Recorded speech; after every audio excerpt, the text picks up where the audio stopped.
my production. Ladies and gentlemen, boys and girls, children of all ages, welcome to this edition of the Halcyon Show. My name's Lorne. How are you doing? Sorry for that.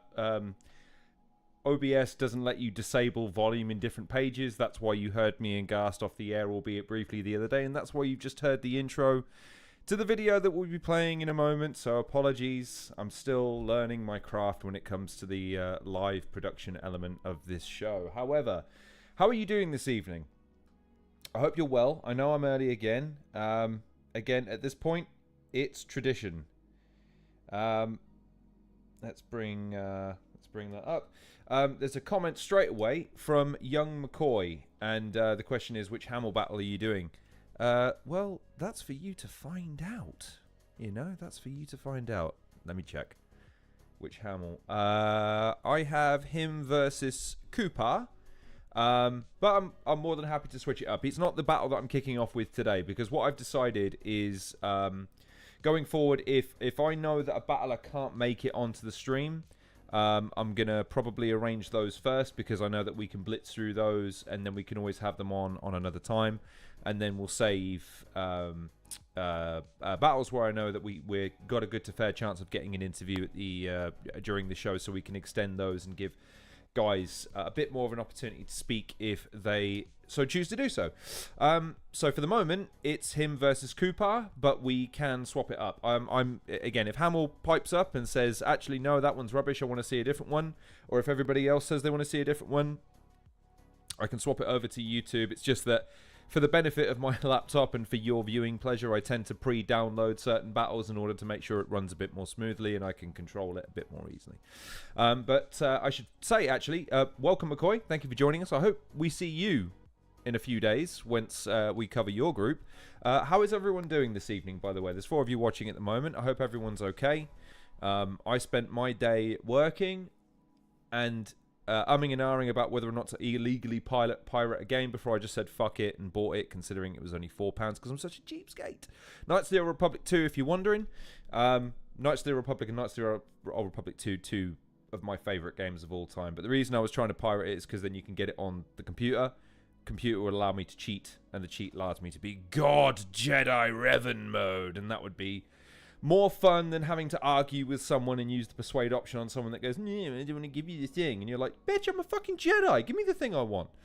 And then I watched South Park because Paramount have re-uploaded all of the episodes to Amazon, and they've also relisted a bunch of episodes that they previously banned, which is concerning for a variety of different reasons.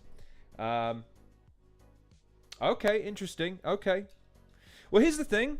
So again, I'm happy to change it up. Again, I'll think. I tell you what, I'm gonna think about it. Okay. If anyone wants to get a hold of Hamill, by the way, because I did DM him and message him, I haven't heard back. If he has a preference, then I'm happy to defer to that offhand. If y'all are saying that you would prefer to see him versus McCoy, including McCoy himself, then by all means. If memory serves, I think I was there for... I think that's the one where you were wearing your football shirt, McCoy. If memory serves. If that's the case, I was stood directly behind you for that one too.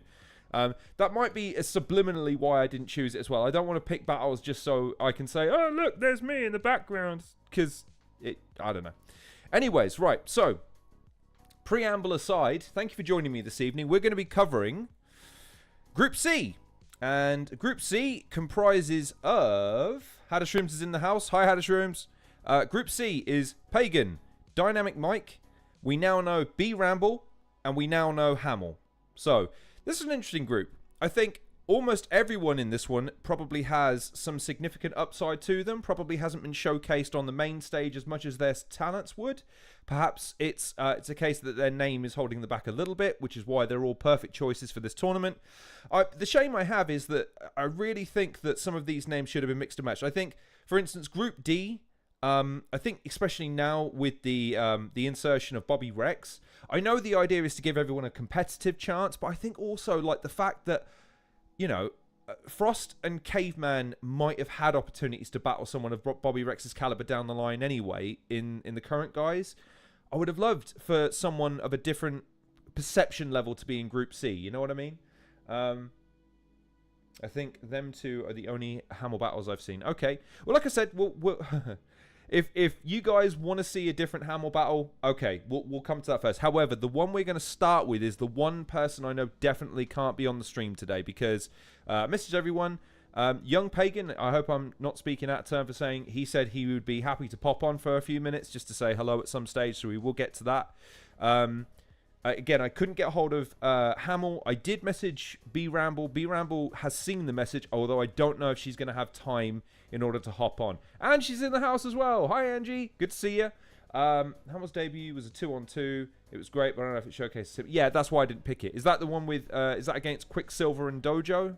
Is that one? Is that the one? I'm thinking of him and his partner's like Fusion or something like that, right? I forget offhand, but yeah, the 2-on-2. I just thought. Again, I'd rather showcase battlers as they are because we need a good sense of what they're going to be doing in the tournament. At least that's my take on it anyway. As I was saying about Group C, this is an interesting one because, again, all of them need showcasing. All of them need the opportunity to step up. I just would have liked them to have had maybe someone in there that would have had a bit more cachet to their name to give them all that opportunity to step up. But maybe, again, the idea is they'll move through to the next round, whoever wins and finishes second, and that's when they'll have their opportunity to go. So there we go. So anyways, what I thought we would do is we would kick off with the first battle of the day as a result of the fact that... okay, all right. Angie, I'll defer to Angie because Angie gave 2 suggestions, and I didn't use either of them yesterday, so I will defer to Angie on this occasion. Shut up. I'll defer to Angie on this occasion, and it seems everyone else wants to see Hamill versus McCoy, including McCoy himself, so I'll be only too happy to oblige. Oh, sweet. Okay, and Hamill's just messaged me back saying he's going to try and make it on the show. He's on his way home. So, all the more reason to say, right, let's go with... let's go with Dynamic Mike first because I know nothing about. I've literally never seen a battle of his. Not really heard too much about him prior to his announcement in the tournament, and so I kind of want to get a palate cleanser first, I guess, from yesterday because of course we had Gas Buff, who I'm very familiar with, and a couple of other guys who I've just sampled for the first time. And then what we will do is we will do Pagan, and then we will do Hamill, and then we will do B Ramble to round off the day. So without any further ado, let us check out Dynamic Mike versus, I believe, Hood's Finest. Cheers, everybody. Thank you for joining me. I really appreciate it.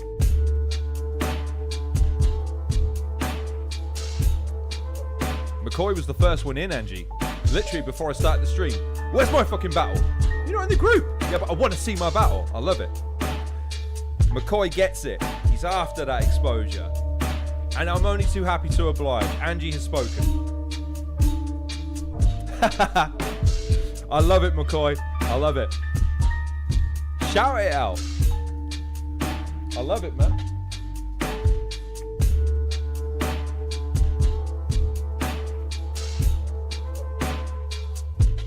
Are you all subscribed to the Patreon yet? You really need to be. If you've not already subscribed, you should be. There's McCoy in the background as well. McCoy's everywhere on the stream. Okay, interesting. Academy battle of the Hylas day. is not impressed. It's getting serious well, now. We'll have to see. Get me. Let's see who's gonna get through. On my left hand side, introduce yourself. Yo, it's Dynamic Mike. How are we feeling? Let's get some energy. Look at that happy little man. On my right hand side, introduce yourself. What Boogie, you don't know the vibes, the big step and the big pressure. Enough said in it. Let's go. Let's go. Okay. Make some noise for Hood's Finest, man. Alright, boom. Off camera, we decided who's going first. Let's go, man. Let's go. I watched the live when they announced my next victim. Sick, wrapped up. I was fighting the cold. You know the ones where you got bare syrup for your chest, rubbing Vicks on your neck. Mum was even wasting bare tissue just to wipe my nose. And then they said I had Magic Mike. I said, why? Why for that? I said, why? Every day a new rapper's being made from a hole. Hey, yo, Trubs, how the fuck did you give a stripper to a nigga that we might lift the pole? I'm straight on gold. Wait, you say dynamic or magic? I ain't even know. He ain't even rap chatting, he's already got me looking slow. Well, think American Horror Story, because tonight I'm about to show dynamic black magic, Marina Vole. I'll spin on you just with subliminals. I'm a smooth criminal like Mike. Big slider, night rider. I think I'll pause it there because, yeah, is there not? I think I just turned it down. Where is it? Yeah, it's on. Don't you worry, Hylas. It's on. It's just very, very. It's just very. It should be very, very quiet. Do you know what? We'll just pause it here for a second because, of course, we need to make sure that the whole point of the stream is McCoy now. I think we need to make that our theme for the day. Yesterday it was Dojo and just paying attention to wherever he was in a battle to gauge his reactions. Today it's McCoy. McCoy, do you know what? Screw it. Let's just watch. Let's just leave it like this. Fuck it. If I can zoom in, I'll figure out how to zoom in a minute. So we all cool to sit here for 10-15 minutes just looking at McCoy? Let's just do that. Talk amongst yourselves.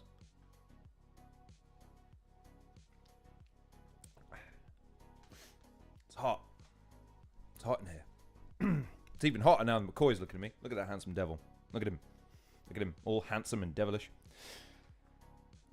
Okay, I'll stop fucking with McCoy. That's Hylas's and Hadashroom's influence, ladies and gentlemen. They be fucking with me every stream. Right, I was going to make a point. Right, so, I know Hood's Finest isn't in the tournament, but it makes another interesting observation for me. Again, battlers of this tournament, if you want to endear yourself to the guys in the room, fine. Considering that this is, again, as an audience member for that exchange, it just felt a bit awkward because he was almost trying to get the rub from Trubs in a moment where he was making a joke. The joke, obviously, is I heard Magic Mike. His name's Dynamic Mike. He's not a stripper. He's a battle rapper. Oh, the confusion. I get it. However, again, the joke's for us. You know what I mean? Like, you're supposed to be endearing yourself to us as a bit, lovable. And I'm not sure how good a pitch that is as well at the beginning to go like, oh, man, I fucking made a mistake. Shit. Like, I feel like if you're gonna clown like that, it needs to be really overt and really over the top. It can't be sort of, yo, Trubs, man, you told me this, and no one's really on board with it. You know what I mean? So that is an example of if you're gonna do something like that, I love it. I love the idea. I love the idea of just having a bit of fun with it. Like I said, it shows character. I think you just got to be mindful of the execution of it. Anyways. Hasselhoff the way I was like Mike. They love the way I step. You're a comedian that's dead. He never could be Epps. He ain't like Mike. You know that basketball film where the kid put on the shoes and got to play like lightning? Relate that to Tyson. Because I put these boots on and got to step in. Just like Mike. This bitch like. You ain't ever been the underdog in a fight. You're about to catch a hood fade. Think razor bumps. His face bubble up. Because we either pull the hair trigger, we used to switch blades. If I kill you and you go to hell, his friends don't know this bitch stay. He gonna need Jason, Eleanor, G. You put Michael against the devil, but he won't make it to a good place. Rap. Make some noise for that round. Okay. Nothing amazing. I think he's trying some stuff. But Shut up, Hood's Finest. it's a shuffle T reference, I guess. You getting stupid dumb fights? Student club nights. Masculinity is so fragile. I bet you ask your therapist to lie back while you sit upright. It's the Hood's Finest, come on! Like, just come on. Right, every greatest rapper ever was from the Hood. Next to him, not as good. If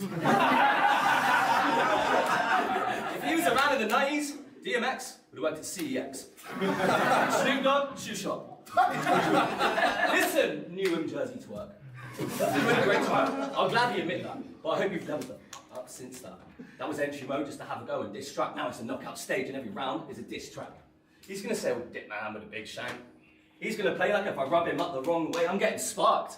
Then this about to be a lit match. I feel to the fire. I feel to the fire. He's been getting a bit gas, rapping like clapping his 6 gats and piss back. Skip that. It's not relevant. And I'll be counting. And I got a quick mess like Big Shaq. If he's cold enough to win today with this trash, shell slip-on gloves and zip goods up in a bin bag. That has its zip though. Yeah, I was under prep. So my first observation about Dynamic Mike, he needs to slow down a little bit. He's very excitable, loving the energy, loving the enthusiasm, but I'm struggling to catch a lot of what he's saying because he's just saying it so loudly and so quickly. Yeah, I just need him to just remember that in order for me to react and to acknowledge the bar, I gotta hear it in real time rather than playing it back at 75% speed and go, oh, no, I get that reference. That's good. That's interesting. The comment section's really going off today. I'm impressed, guys. You're going to make it difficult for me for my my gimmick of keeping track of everyone's comments. McCoy, I'm nowhere near where I want to be yet, just battling a lot. Need to turn it into a next level for Anarchy. Well, look, man. Gas Buff has made his name by battling and battling and battling and battling. The reps soon start to turn into a reputation, which hopefully then garners a degree of respect that is not afforded to people who just live off skill alone. So, yeah, I listen, man. You just got to keep repping. You know what I mean? Like, I didn't fall out of bed and do YouTubing. As simple as YouTubing is, it's taken me a while to get maybe even not all right, kind of not great at it. You know what I mean? So for battling, which is such an intricate art form and has got such a history, just keep doing your thing, man. And Angie commenting on Hood's Finest first round, could have done a lot of mic flips. Yeah, I think he was trying to play around in the first little segment to kind of endear himself to Trubs, and then the idea is then he's trying to lay down the whole I'm hard thing with the gun references and whatnot, which is, you know, it's fine. I don't know who Sirius is. That might be a reference that is a bit, you know. Angie, for a trial, who he's writing very good. Yeah, well, like I say, I don't take issue with what he's. Do you know what? So far, I love the confidence. I love the fact that he doesn't seem to be flustered. There's no breaks or pauses or anything. He's confident. And that's a good thing. Again, that's half the way that you endear yourself to an audience. Act like you belong on stage. Fair play to him. Kept it in gear 3, but since then I've been improving my delivery, like UPS or DPD. Show him that I'm first class, moving expeditiously, and then remove his head efficiently, like when King Louis met the guillotine. Excuse my French, it's history. It's fine. It's good. Again, he's got a lot of just energy and pace, and that's fine. I just need him to bring it just a tad, just have some pauses, have fun with it, you know what I mean, mess around with it a little bit. Anyways, I think that's pretty clear. That's 1-0 to Dynamic Mike. Okay, fair enough, Hylas. I haven't heard of it. This was an easy plate to eat, and I ain't the biggest ball cat, but you remind me of something under my bitch's skirt. Fuck that. I tell a fiend to do my D. You know, use the kit and put this bitch in the dirt. I tell him feed lines to this feline and make him overdose on the work. In other words, I ain't even gotta lift a finger. I put a pussy on merch. I'm assuming that's him. Oh, crowds do love t-shirts.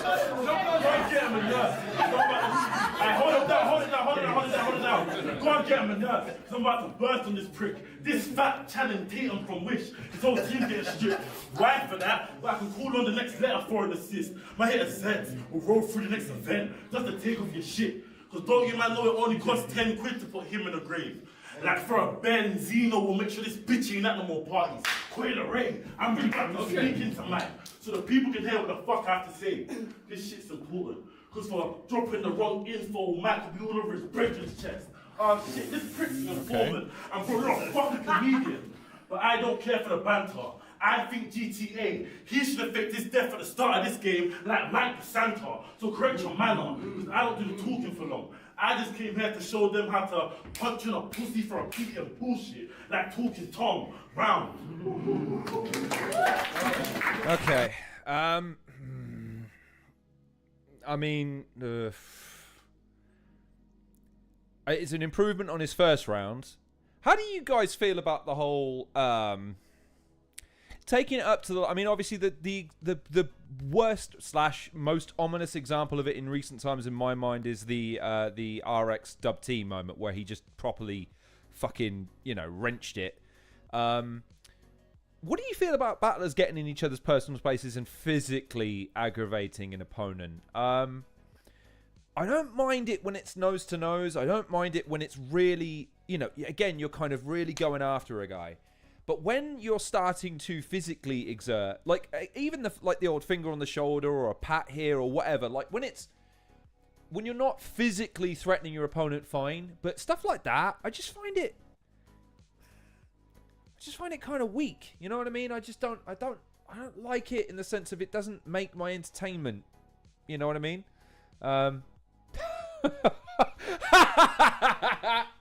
Pagan, you naughty little boy. You naughty little fucker. Hood's called Mike a stripper and then started moving his hips and taking his clothes off. Pagan. Oh my days. He's not even you're not even competing with him in the tournament. You're undermining him. You should be going after Dynamic Mike. He's one of you. You're going to be battling this guy.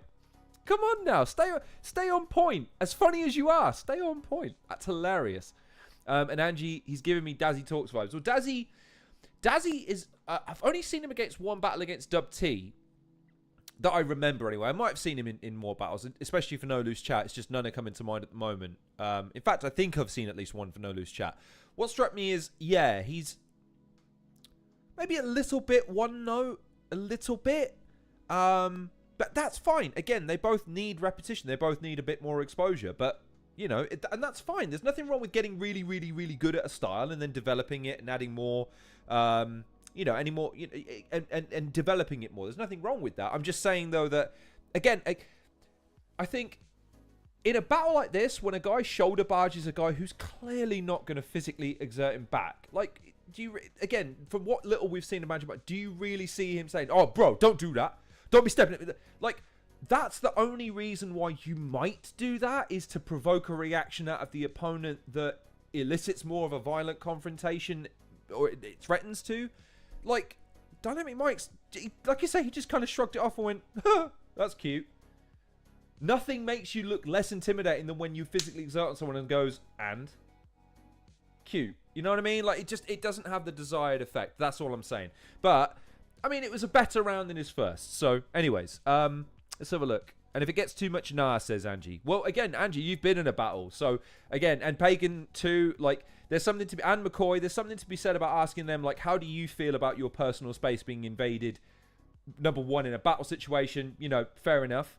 But do you also, how do you feel if, again, your, not your safety, but certainly your feeling of safety is threatened in a battle situation? I'm curious. It's just, I don't know how I'd react. I don't know how I'd react. Anyways, it's on Dynamic Mike for round 2. Right, let's go. It's violent. You're quite violent. I really should have made my Instagram private.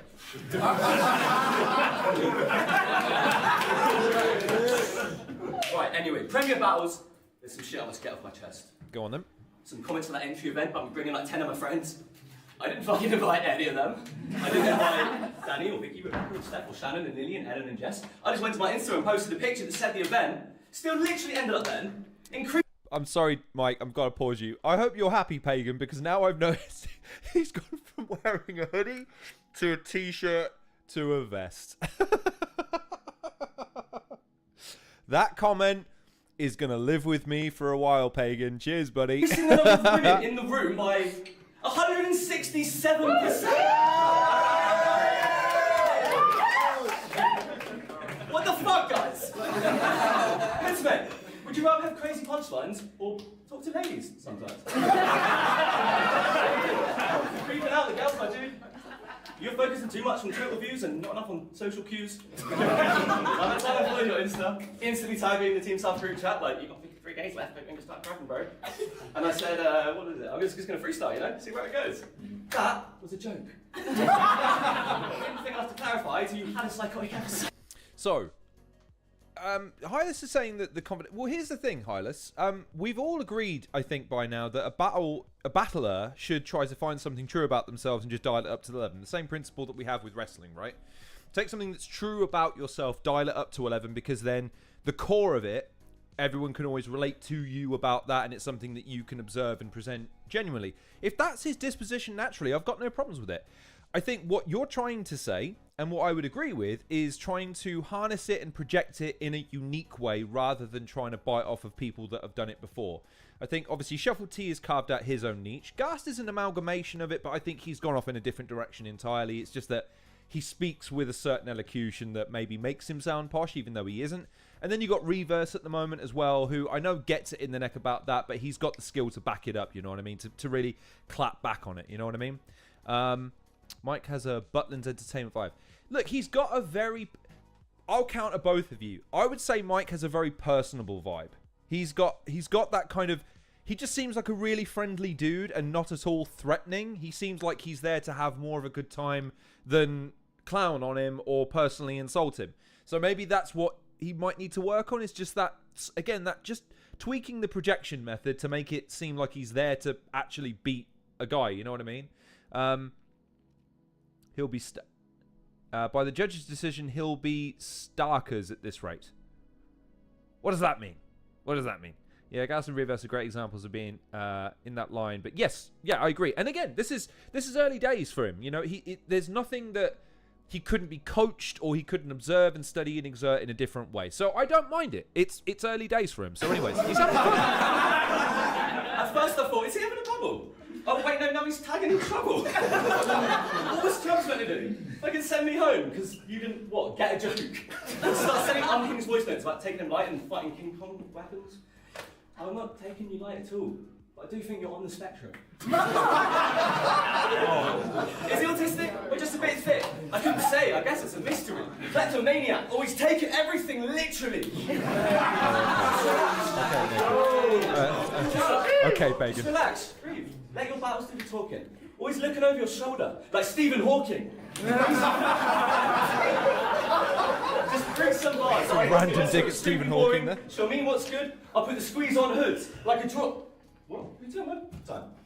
I didn't like. Okay, so I mean, he's having fun. He's having fun, and I just wonder, because I think it's pretty clear that some of the people, a lot of the people, most of the people, all of the people in the crowd are people that know him personally, and he doesn't have that energy to bounce off of.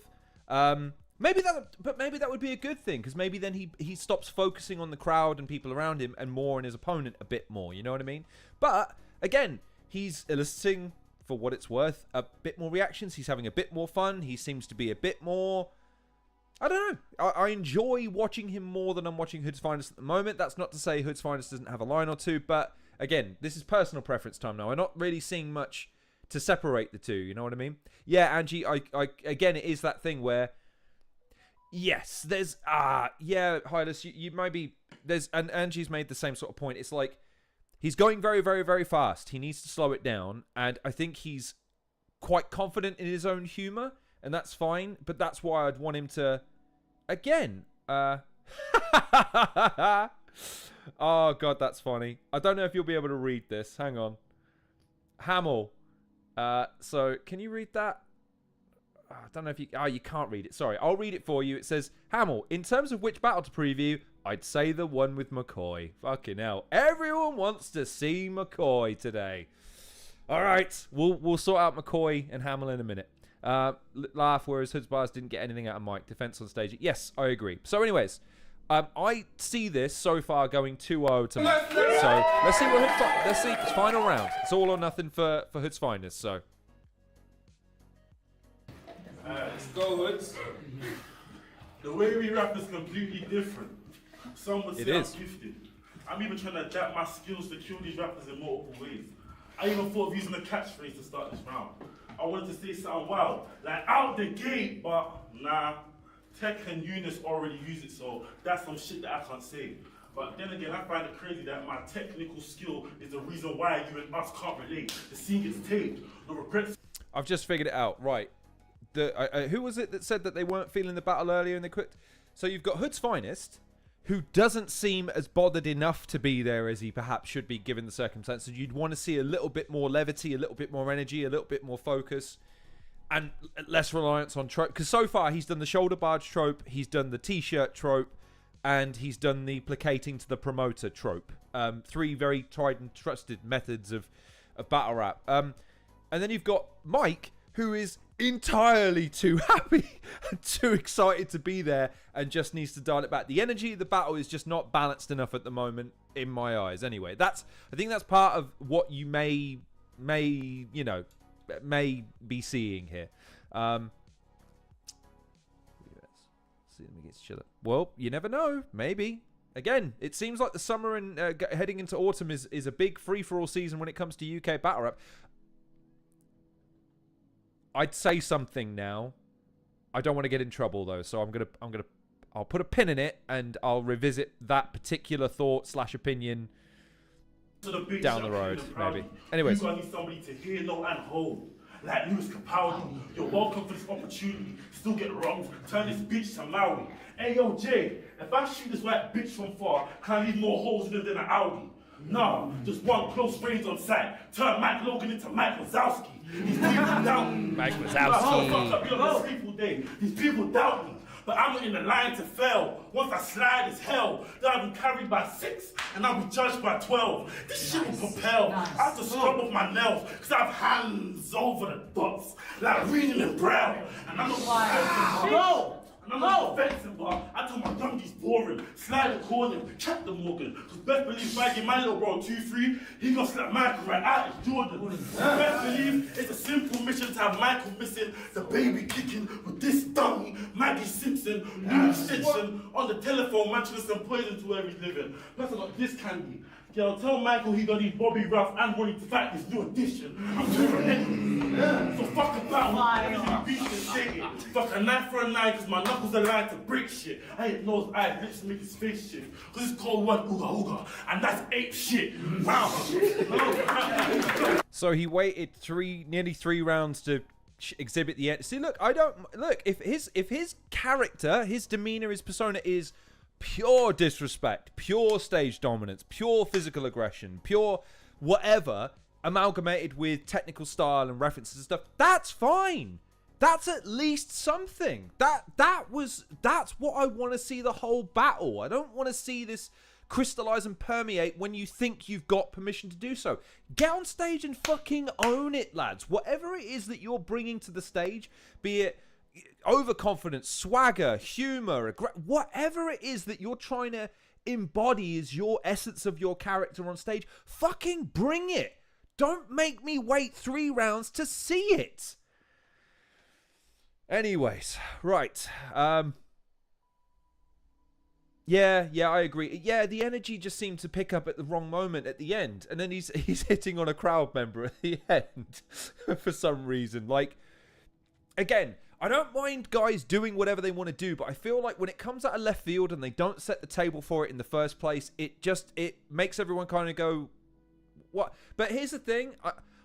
I dig the last bit in the sense of at least he was coming out of himself. At least he was starting to exhibit some character.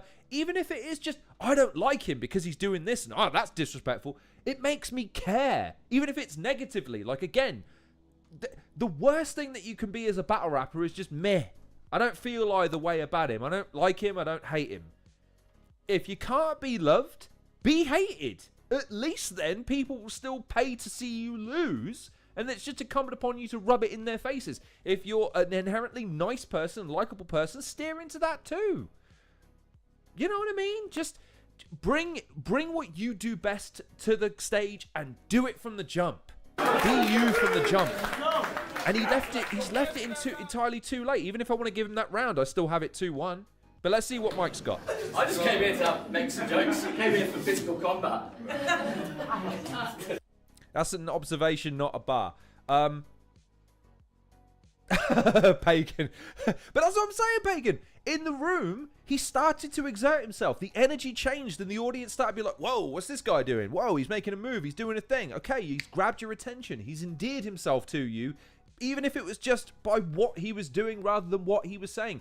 There's no rule in a battle rap event that says, actually, you have to be the best lyricist, the best technical writer or anything. It's who do you like the most?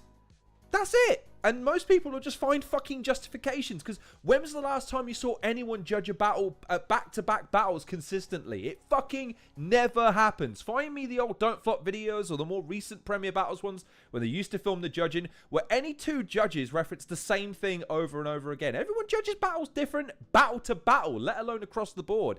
So the fact is, I'm glad that he did it at the end, even if I don't personally vibe with it. It's fine. And again, he's just kind of summed it up. Hood's Finest is there for a rap battle, fucking bars and guns and all the rest of that sort of aggressive shit. And Mike's here just to have a bit of a laugh. Those 2 energies just don't match, you know what I mean? It's a bad matchup, I think. So I found on Spotify, it's got this track called Press and Slide. Heavy rhymes. And it's verified. Blue tick? Very nice. Professional vibes. It just directs the eyes so that for the rest of time, his tracks will get remembered by his 4 monthly listeners. Never mind, get a life. But still, you love to hate on comedy battlers. So presumably, what, you hate O'Shea? Definition? Lunatic, scrap that. Half the people that founded, nurtured and grew this scene, while you were, what, watching Miss Hustle and writing on your computer screen? Pointing on every rap battle video saying, this isn't even real rap, what happened to the beat? Fuck him anyway. 6 months ago, I could never see me battling. One drunk decision later, I'm in this academy with a bunch of actual rap MCs. Not you. I don't care what ends up happening. Like, if I end up winning this, or the decision's rigged, Jesus Christ, it's been fun. It's been a blasphemy.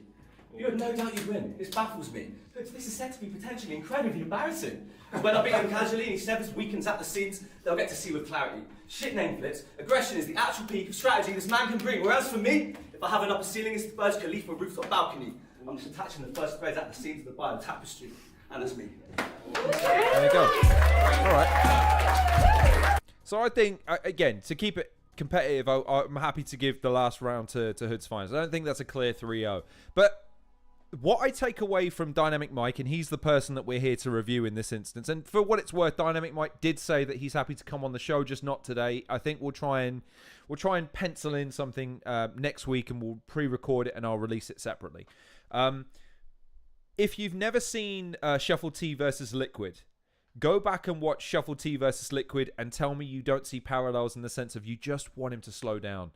There's nothing wrong with what he's saying. In fact, a lot of what he's saying is funny, and if delivered just slightly differently, would have impacted differently. And you just want him to just turn that tempo down a little bit. And as far as Hood's Finest, you just want to see what he did in the third throughout the whole round. If you want to be if you want to go full Yunnan and be super aggressive and hyper physical and hyper, hyperbolic and all the rest of it, fine. But just don't make me wait 3 rounds to see it. But anyways. So that is Dynamic Mike. And I think it's fair to say that of the 4 contenders, he's probably considered sort of the outlier, the wild card, and it's like, well, let's see what happens with it, you know what I mean? And Pagan, keep dunking on Mike, lads, I'm taking notes. Pay attention to the comment section, Pagan. There's nothing I'm going to say that's going to give you any insight. The only contribution I've ever made to a rap battle is pointing out Hamill's profitable profiterole. That's the only thing I've ever done, and I'm taking credit for it because I said it a full 3 months before. Who was Hamill battling? Oh, it was McCoy. Do you know what? Fuck it. Because McCoy uses my fucking idea, we're watching McCoy versus Hamill. Fuck it. Not just because everyone wants to see it. I've made the executive. It's my show, and I've made the decision. Right. Anyways. Because... actually, no, we're not going to do that one next because since Pagan is in the chat, let's get Pagan's up and let's watch Pagan because, number one, I quite like to talk to Pagan. I want to get him out of the comments and onto the show because that cheeky bugger needs to come and speak for himself rather than me bigging him up. Secondly, I saw this battle the other day and I was quite impressed with it, and I think you should see it too. So... at the very least, this is a nod to the fact that you could have gone and seen this on the Patreon. If you haven't, then I think maybe this is from even the same event. So I'm not covering Premier Battles and Glory today because I'm showcasing a lot of battles from the same events, it seems. But anyways, this is Pagan versus Lord Bentner.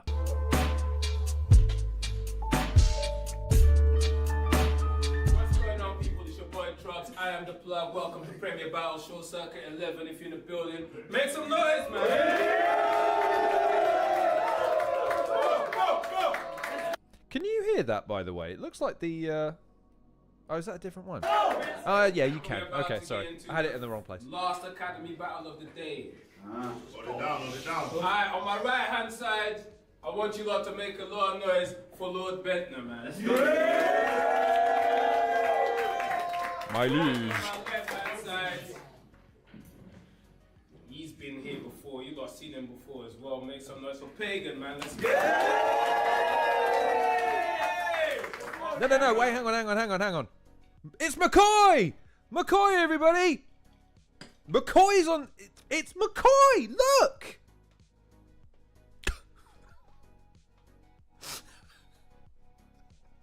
when McCoy comes on, I'm in for such a bollocking. Oh dear. Anyways, go on, let's get on with it. Doesn't matter. Hang on, let me think. So he's featured in that first one. He's featured in this one. He's gonna be in the Hamill one we use. McCoy, have you battled or been in the shop for any B-Ramble battle? I need to find it now because I'll be damned if you don't feature in absolutely every segment of this show. I'm going to rename the show after this fact to just The McCoy Show featuring the Halcyon. That's what I'm going to do. We decided Lord Bentner's going first. Anyways, Lord Bentner goes first. This guy is chronically online. For 3 months, he's been looking me up. I mean, that is Pagan. I'm sorry to have to point this out to you right from the jump. Chronically online. I wouldn't say Pagan's as bad as Gast. Gast is suspiciously online. Like, I don't know if I've ever caught him where he's like not... Like, I've never not been able to get a hold of Gast. He is relentlessly online. But Pagan is a close second.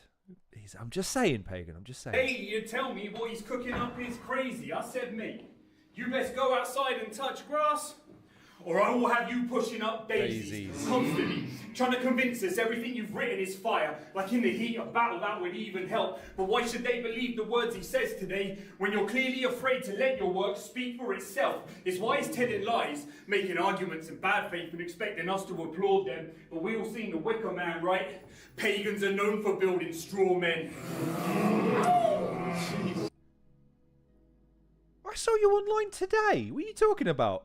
Did you delete your Twitter? You were reposting the same stuff I was I'm not going to talk about it here because go look at the news. But I swear I saw you reposting stuff today, Pagan. What are you talking about? And also, don't bother deleting your Twitter. It doesn't work. I've tried to tweet it, and it doesn't work. I like how both Hamill and McCoy DM me to say, "Watch me versus the other guy." That's hilarious. I'm so happy. Anyways, also, Pagan, no, you can't delete Twitter and Instagram. How the fuck am I supposed to get a hold of you? You better be. Are you on Blue Sky? You better be on Blue Sky. This battle is one of the best. Red Wolf's in the house, by the way. If we see him in the talk like this, it's going to be a problem. Use the browser. Oh, you mean the app, but not your accounts, right? Because you're you clever bugger. Fair enough. Say hi to Red Wolf, everyone. Hi, Red Wolf. We're going to have him on Saturday for a pre-recorded interview, albeit for 20 minutes, half an hour. So you won't see it live, but you will see it, along with the DW interview, which is dropping very, very soon. Anyways, let's go. Let's go. Let's go.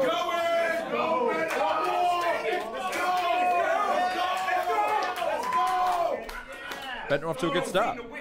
We all seen the Wicker Man, right? Pagans are known for building straw men, called TKE a misogynist. Went against Red Rum for 3 rounds, all he spit was misogyny, typical Twitter warrior. Quick to call out equal rights until it's time to show someone a bit of equality. And that's why you can't trust these two-faced pagans, just a plague of snakes with big smiles, who fake friendship to your face but turn away and watch these traitors switch styles. And that's why I kill pagans out of hand just to stay on the safe side, like the Salem witch trials is Lord fucking Bentner. Come on! Not the worst first round. I think that's pretty good, but... And I'll pre-warn everybody. This, again, I think Red Wolf has referenced it there. The reason I wanted to showcase this is because I've seen Pagan in the past, and I've been impressed, right? This is one of those battles that I want to show you because this might make you rethink the whole... Oh, there's definitely favourites in there. There's definitely, there's guys in there that just don't have a chance. Watch. Fucking Steve's in disguise. Sunglasses or no, bro, I can see the fucking fear in your eyes, alright? Talk to him. So, last year, Bender said he'd beat me and I'd be placed on the shelf. After my last battle, he said he'd be taking an L if he was to face me himself. I fucking converted him. Tell me that isn't crazy as hell. But the Lord met Pagan and then he lost faith in himself. I will put you in a hole like a line of cat to bring gravity to the pit.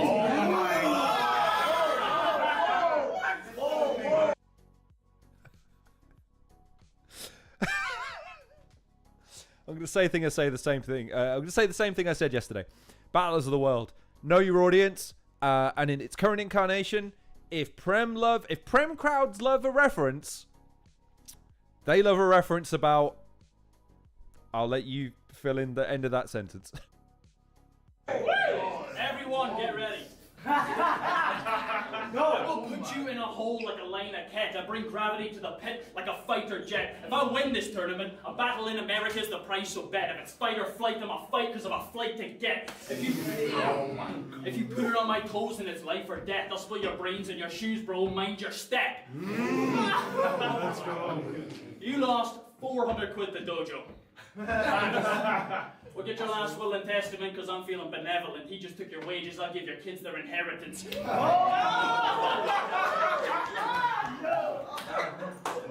You're an older battler, losing to newbies. It's pathetic for a vet. Well, I burn old names like getting letters from your ex. I'm not a major concern, I'm an existential threat. You've been steady getting slapped, now you'll forever get the rest. One shot will drop LB. I'm Ozempic in the flesh. That's the one I quoted in the comments because that is a filthy, filthy line. Pagan, you naughty boy. That is a fucking disgusting line. There's worse ones coming up in this battle. There's some worse ones. But for me, like, that is sick. That is sickness. I love it. I love it.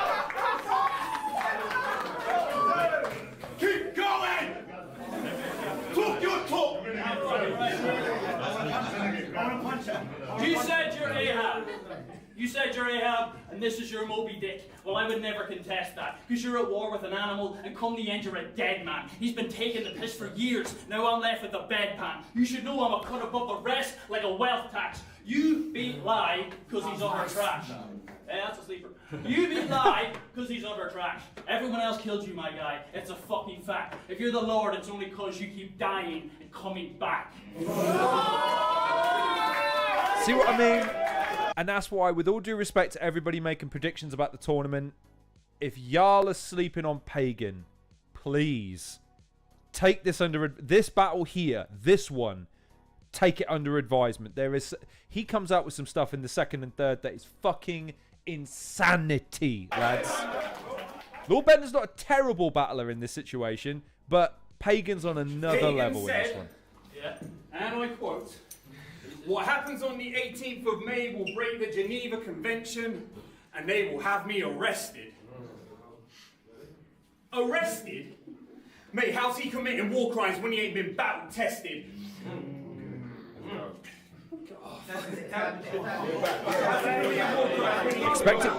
Expected more. Pagan said, Bless him. how's he committing war crimes when he ain't been battle tested? Because when you put... I would love, again, one of these days, man, I'm going to get I'm going to do like a one-off show, right? And what I want to do is I want to cover battle rap for like proper neophytes, proper casuals that are like... And I want to do it from the perspective of like the old school, like Beatles About, or the fucking It'll Be Alright on the Night stuff, right? Where we cover the stuff where it goes kind of wrong. Like, not like Botchamania, but moments like that where it's not his fault. There's a decent enough line. But what sunk him was he goes like, why is he battle tested? And he's expecting the crowd to come up. And it doesn't. And that makes him go like, expected more. And But there's guys who have something in the back pocket for that situation and are able to deflect it. He didn't, and it's hurt him, despite the fact that it's a perfectly serviceable line. Push shit online like, this entendre is fire, a legit triple. That shit leaves us cringing in the worst way, because rapping is supposed to be cool, and that shit makes you look like a nerd, mate. We've all met the type, right? In the smoking section.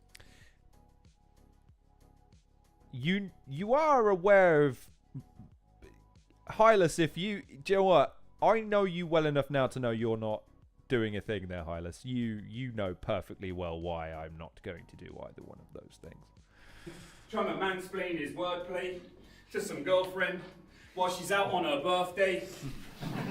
While those who believe in the Lord wonder what would Jesus do, pagans asking what would Earth say. You are a...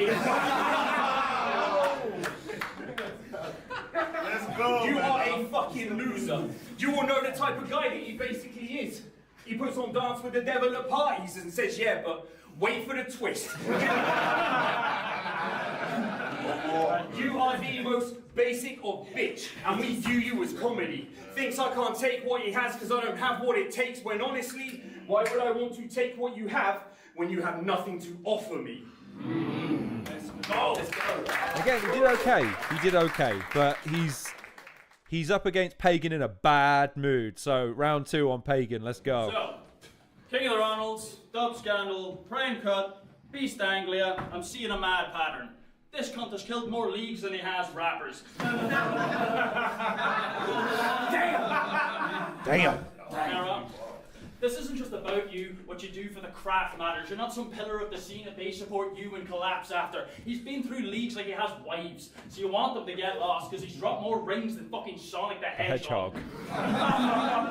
So when you go on with this bed talk and we're hearing him boast, it's a parasite bragging about how long it's been in its host. So I came to weed him out, root and stem, he's getting smoked. It doesn't matter between how many fucking leagues you go, because on the same platform as me, you're still leagues below. Talking like his is the word of God. For that you get beat to your numb. I'll put my trainers in your mouth and knock the teeth from your gums. I have a mumbling under my laces, Lord speaking in tongues.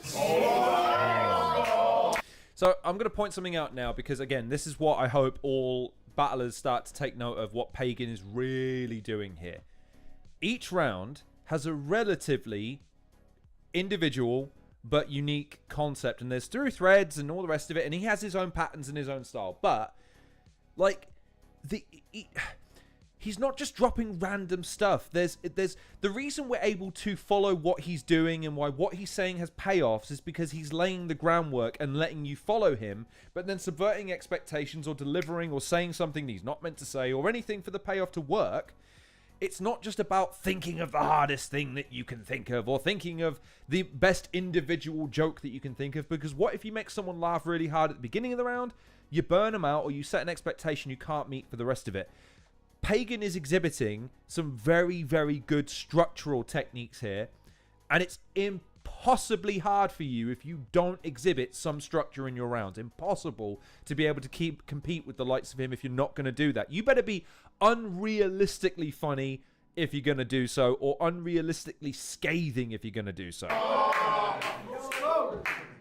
And your obsession with wrestling tales of a man who knows he's going to lose because he's selling it well. I've got a lock on the ring like a hell in a cell, and you're all getting Irish whipped till I'm wearing...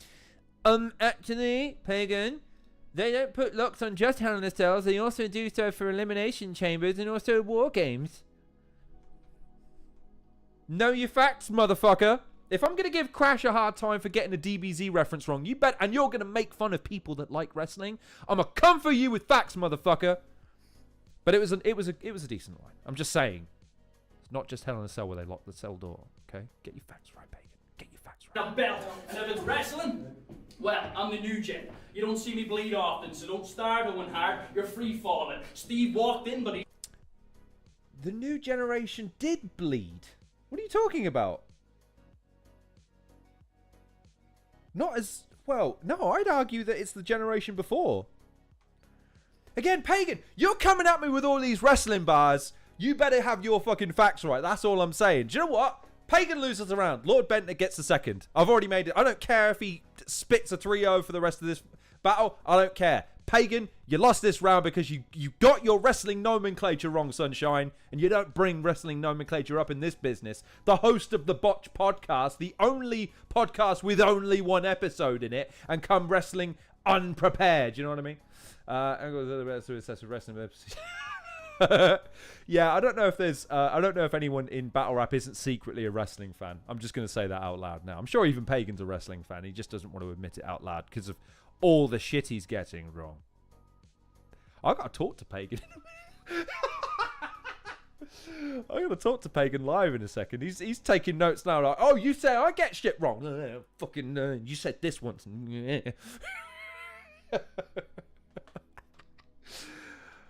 Is it too late now to decide I don't want to interview battlers live on the show? I don't know. Leaving like Steve Hawking because I'm out here crushing a can like I'm Steve Austin, man.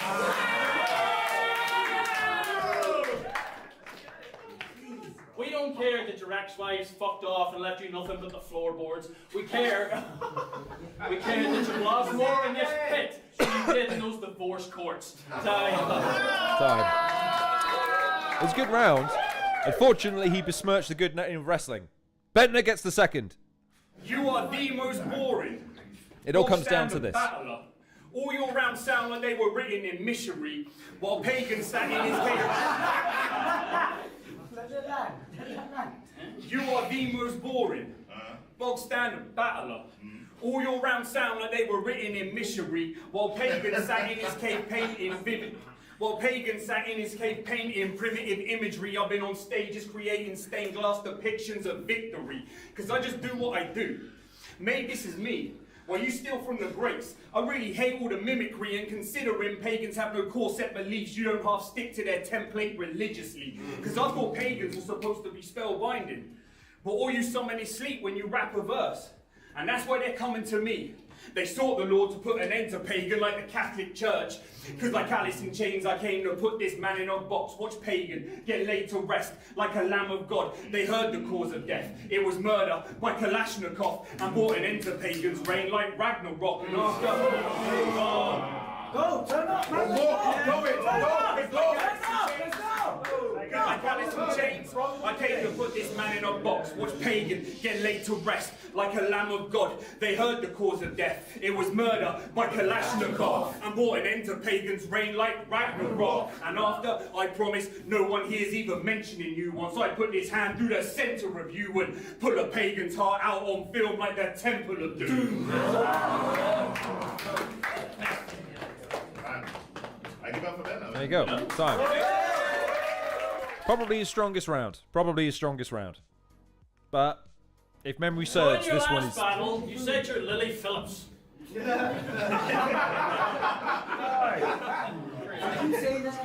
said you're Genuinely Lily grumpy Phillips. there. That's a mad move, because comparing both of your records, she's less ran through. And you told Lysergic you're an alcoholic and a junkie. Well, I don't give a fuck. I'll drink Guinness by the crate, then a fifth of chase. Hit the Triple H and fucking spit it in your face. And when you relapse and end up drinking to your grave, I get your AA mates and hold a piss up at your wake. But wait. Because on our coaching stream, you had a drink in your hand. I've seen you let off the cans, come to think of it, man. If you were on the wagon, it was hitched to a distillery van. It's no wonder... There's no wonder you can't punch when you sit in your hands. Oh, he says he's clean now. He says he's clean now since you were abusing the shit, but will it count as a relapse when I put you in a spliff? Chill, pagan. No, I fucking won't. I fucking won't. No, I fucking won't. Hey, free Palestine. Because we might both be... Tell him, Pagan. Tell him. Because we might both be left alive, but my friend, tonight you're dead to rights. And I might help a genocide if the men that died were Bentner's type. You paint figurines by your bed at night. Get a life.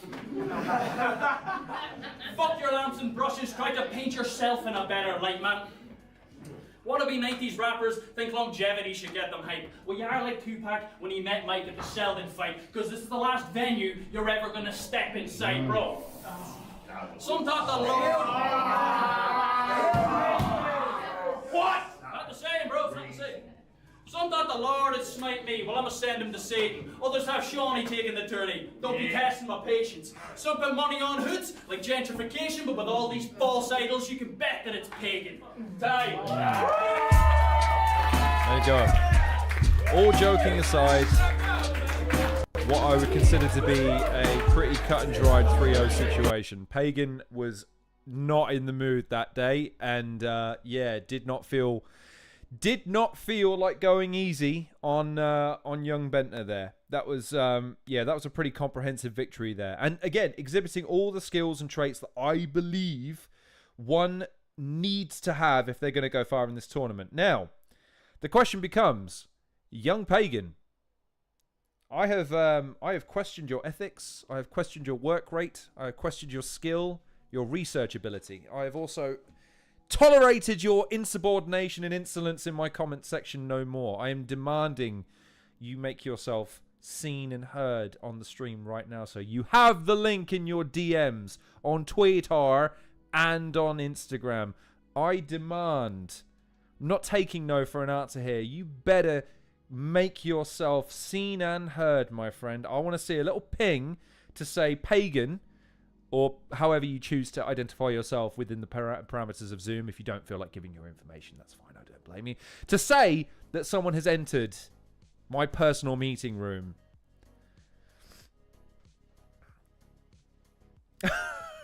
Like I'm his mum calling in for dinner. Pagan, dinner's ready. Come in, 2 seconds. I'm cooking someone up here, Mum. Come on now. I'm straight up snapping. Gosh. What cap choice? Come on, Pagan. We want to see what cap choice you've made today. This is the thing. I don't know about you guys. I originally had this idea in my mind of it being more like face-off-ish at the end of the show, like having everyone on and doing like, again, like a Talking Dead type situation. But I got to be honest, I've loved this idea of we watch the battle, we have the battler on to maybe talk about what I've said a little bit, address some of my criticisms and critiques, but then lay their case for the tournament to come. I really like that. I really enjoy it. It's kind of it's a nice change of pace. It's kind of something I've looked into a little bit, but I like it. Pagan, if you can still hear me, by the way, brother, I'll say the same thing to you that I said to every guest so far. You'll hear me, but you won't see me. Because I have to keep this camera running for OBS. So I apologize I'm not unable to look you in the eye. At least you get to look at you the whole time. You know what I mean? That's got to be nice at least. You don't have to put up with seeing me. So there you go. Hopefully once he joins us, we will swap screens. I'd love to. Hylas. I threw it out there. I know that that's a bit of a long shot for me. I threw it out there to say I would love to host the brains behind the operation of this tournament at some stage. I know Shotty is a little busy. But I said, look, I'd be happy to host Trubs. I'd be happy to host Briggsy. I'd be happy to host Stro. I know Rick Charles is part owner of Premier Battles, so I presume he's had a say. But I'd love to have a show where it's like, right, we don't want to disclose any information that you have to keep private for whatever reason, but I do want to know how you guys think and you feel and what are your hopes and dreams and aspirations. If you do want to big anyone up, who do you want to big up? What do you want to see from those individuals? You know what I mean? Because it's all well and good me talking and vibing. It's all well and good talking about the contenders. But a lot of these guys have look, the production have the ability to make and break performers. And so, yeah, I really hope, at the very least, that if I can get maybe Stro, because Stro did agree to come and talk about the final undisclosed event, full disclosure. It's just we couldn't make it work. Between me being ill and a few other things, it was just difficult. I'm seeing a flicker in my left-hand screen, which tells me that maybe we have life. Maybe there is life. It says Lorne Risley is talking. That means that usually someone else is with us. There is a presence. Can you hear me? I can hear him and I can see him, which means that I'm going to swap the screen over and say, ladies and gentlemen, boys and girls, Pagan is in the house. What's happening, folks? What's happening, sir? We just reviewed a battle of yours. You might have seen it, considering that you were in the comments and I was harassing you throughout. Talk to me about it. How do you feel about that being a sousson of things to come from you? A smorgasbord of what you have to offer the folks. Pretty good, yeah. First and foremost, I'm going to defend the wrestling bar, all right? The comment section defended it for me, all right? I've got, like, surface level understanding of modern day wrestling, and I kind of grew up watching it and kind of fell out of it, but I understand generally that the bloody era was the attitude era, so that's kind of what I was alluding to. Now I understand that now fucking bleeding is kind of back in, so... I've made it a thing where I give guys shit about the nuances of what they say, because here's the thing, dude, I don't need references to be 100%. I just know that battle rap is so petty that I know that sooner or later someone's going to go, remember that time that you said no one bled in the new era? Well, what about that time that Triple H took a sledgehammer to Mick Foley's face and dragged it across a bar? And you're like, I don't know, is he right? I don't watch wrestling. It's just funny to me, that's all. It's funny to me. Like, but No one That's cares what about. battle rappers do. No one cares about what I think. No one even really cares about that previous battle because the fucking attention, the fixation, the dreams are all on the tournament, and you're in the tournament in this group with, dare I say it, probably as better chance as anybody else to win the group, if not go on and go further. Tell me about your chances and prospects for the tournament. What do you see yourself achieving in this tournament? I think I'll win my group. I'm pretty confident I'll win my group. I'm not resting my laurels though. I know that people can get complacent and buy into their own hype and buy into their own kind of the gas around them and stuff when they start kind of getting a name. I know certain people have said to me that they thought maybe I was a bit too fucking, I was a little bit overconfident or whatever because of the way I talk online when I'm promoting a battle or whatever, and I'm a bit outspoken and all the rest. But I've always been like that since day one, since everyone was like, who the fuck is this Irish prick from fucking Glasgow talking the big talk? Since nobody knew who I was, I've been like that. So it's just that self-belief. That's not me buying into the hype. And I do think, I think I can win the group. I think I can go pretty far in the tournament. I'm not going to say outright that I'm going to win it because Christ knows we're all human and anything can happen. I do think obviously Bobby and Viz are favourites for a reason. They've put the graft in. They've been around the block a few times. They know the crack. They've got big names on their resume. They've got big performances. I can't think of a bad Viz performance off the top of my head going way back, like when he started out himself. So like he's been consistent from day one. Bobby's been consistent for years now. I can't remember the last time I saw a Bobby performance and thought it was lackluster. That was just like he's top tier. Do you know what I mean? There's a reason he's the Continental champ. So they're the big ones. Hamill, probably the one to watch in my group. Although I'm not kind of sleeping on Mike and B Ramble either. Like Mike won his position in the tournament. He beat Hood's Finest, who was a heavy favourite against him pretty easily. B Ramble she catches people slipping. People kind of like she caught Sam Essay slipping a wee bit. You've got to adapt your rating to B Ramble. You can't just go in guns blazing. Like I couldn't do a Bentner on B Ramble. It just wouldn't work. She just undercut it with the humor. So you've got to be a bit more crafty. So yeah, you've got to. So as long as I approach each battle and put the work in, as long as I approach each battle fairly carefully and thoughtfully, and I put the work in, I think I'll go pretty far. Hopefully. I know though the talk over the last few years from both sides, both the fans and some of the newcomers, is this idea of the tiers, the top tiers, and you've got to earn a certain way, and and the answer has always been, at least from some of the guys, has been, well, how can I prove myself when I never get that opportunity to go up against someone of a certain ilk? They won't do this, that, the other. The tournament is an answer to that, because if you win your group, it's inevitable you're going to face those names. And presumably you want that opportunity. You want to go, listen, don't deny me my skills and accolades now. I've beaten who I've needed to beat to get to this position. Talk to me about what you hope to take from the tournament, win, lose, or draw. Do you want respect? Is it a case of being seen in a different light? Is it winning and having the accolade? What is it you want to gain from the tournament that you wouldn't have been able to gain by conventional means? I like winning, but that's not the be all end all. Like as long as I go out and perform and I feel like I've given it everything I can give. If I go out and I give it 110% and I'm against like a Bobby Rex and he absolutely butchers me, then I'm not gonna feel that bad about it because that was the best version of me on the day and he still won.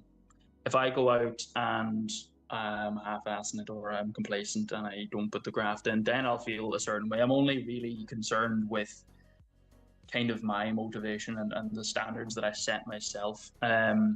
Regarding getting big opponents and stuff like that, I mean, yeah, I think that is the function of the tournament. I remember Briggsy saying something along those lines, and you can feel free to correct me if I've got that wrong, but I do remember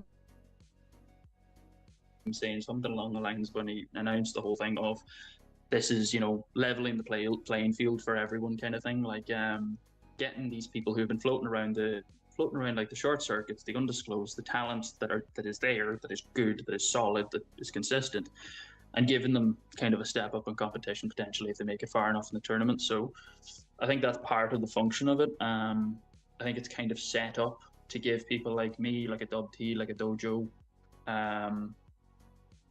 give us. I suppose actually Dojo's kind of he's been getting bigger battles. Maybe that's not the best example, but you know what I mean. Basically, people in that kind of bracket, the kind of, are they mid tier? Where do they fit in? That kind of bracket, they're good, but how good are they? Kind of thing. I think the function of it is to kind of test our metal and throw some kind of trial by fire sort of a thing. So I'm looking forward to that. But it's also to give you guys an opportunity to have moments, like with all due respect to some of these other guys, as much as they've put in the work and they've got resumes and they've got great battles to their name, all of these top tier guys, at least for me, have that seminal moment. But it's always against a credible opponent. It's always against someone where it's like, you've made me see you in a different light because something you did against someone I knew was good. And while I respect the short circuit format because it gives guys an opportunity to sharpen steel against steel and find themselves and find footing, one of the things that I thought was a bit of a fallacy with it is this idea that it gains you notoriety because it never gave you that opportunity to really place yourself in the minds of the next tier and the tier above that. So the question I have for you is, given the fact that this tournament is going to afford you that opportunity by hook or by crook, because again, you're one of the favourites to clear your group, which means you're going to get a bigger name in the next round. What are you looking forward to showcasing about you that we haven't seen or that we maybe don't recognise in you so much at the moment? I think versatility, I guess I would throw in there. Like it's one of those where tournament's a bit of a funny one. So in a way, it kind of constricts your routing because you want to win. So you're like, okay, I've got to put the foot in the pedal, so to speak, to get the W. But in another way, it's going to, if you're a one-trick pony in this tournament, you're gonna sink, you're not gonna swim, you're gonna die, because there's so many different types of personalities and different types of performers, and adaptable performers too. Like I said with B Ramble and like say someone like Gas Buff. Gas Buff can kind of do what he wants in there. Like he can bring props, he can joke, he can angle, he can punch, he can, it's something like that. If you're going in there with the view of I'm gonna punch, formulaic punch, bum bum bum bum bum the whole way through the tournament, you're gonna die. It's not gonna be enough. You need to be able to kind of adapt, and I think I can do that. I think I haven't had much of an opportunity to kind of branch out in my writing and show the little different kind of facets and stuff to what I know I can do. So I think that's going to be interesting. Like I can't there's certain people I can't go in and just do a Bobby Rex impression and beat Bobby Rex. It's like you've got to be crafty with how you approach it. So that's going to expose the kind of finer parts of my writing and performing. I think that's what I'm looking forward to. And final question before I have to relegate you back to the comment section where you belong, young man. You and your this insubordinate young man here with his comments of pointing out what I do wrong, rightly so. But we're not talking about that. Right. And this is the question I'm trying to pose to everyone, because for me, this tournament is not just for the hard, battle-tested battle rap fans who are with everyone through thick and thin. This is for fans who go, what, battle rap? Yeah, maybe I know about it. We're trying to get people that don't necessarily care about battle rap involved. We're trying to get more and more people aware of what battle rap is, and specifically Premier Battles, and specifically you guys. A new generation for us all to flock to and watch live in 6 months to a year. I want you to talk to the people that aren't sold. I want you to talk to the people that look at you and go, this Pagan, why do I care? I mean, he's whatever. I mean, I'm not sold.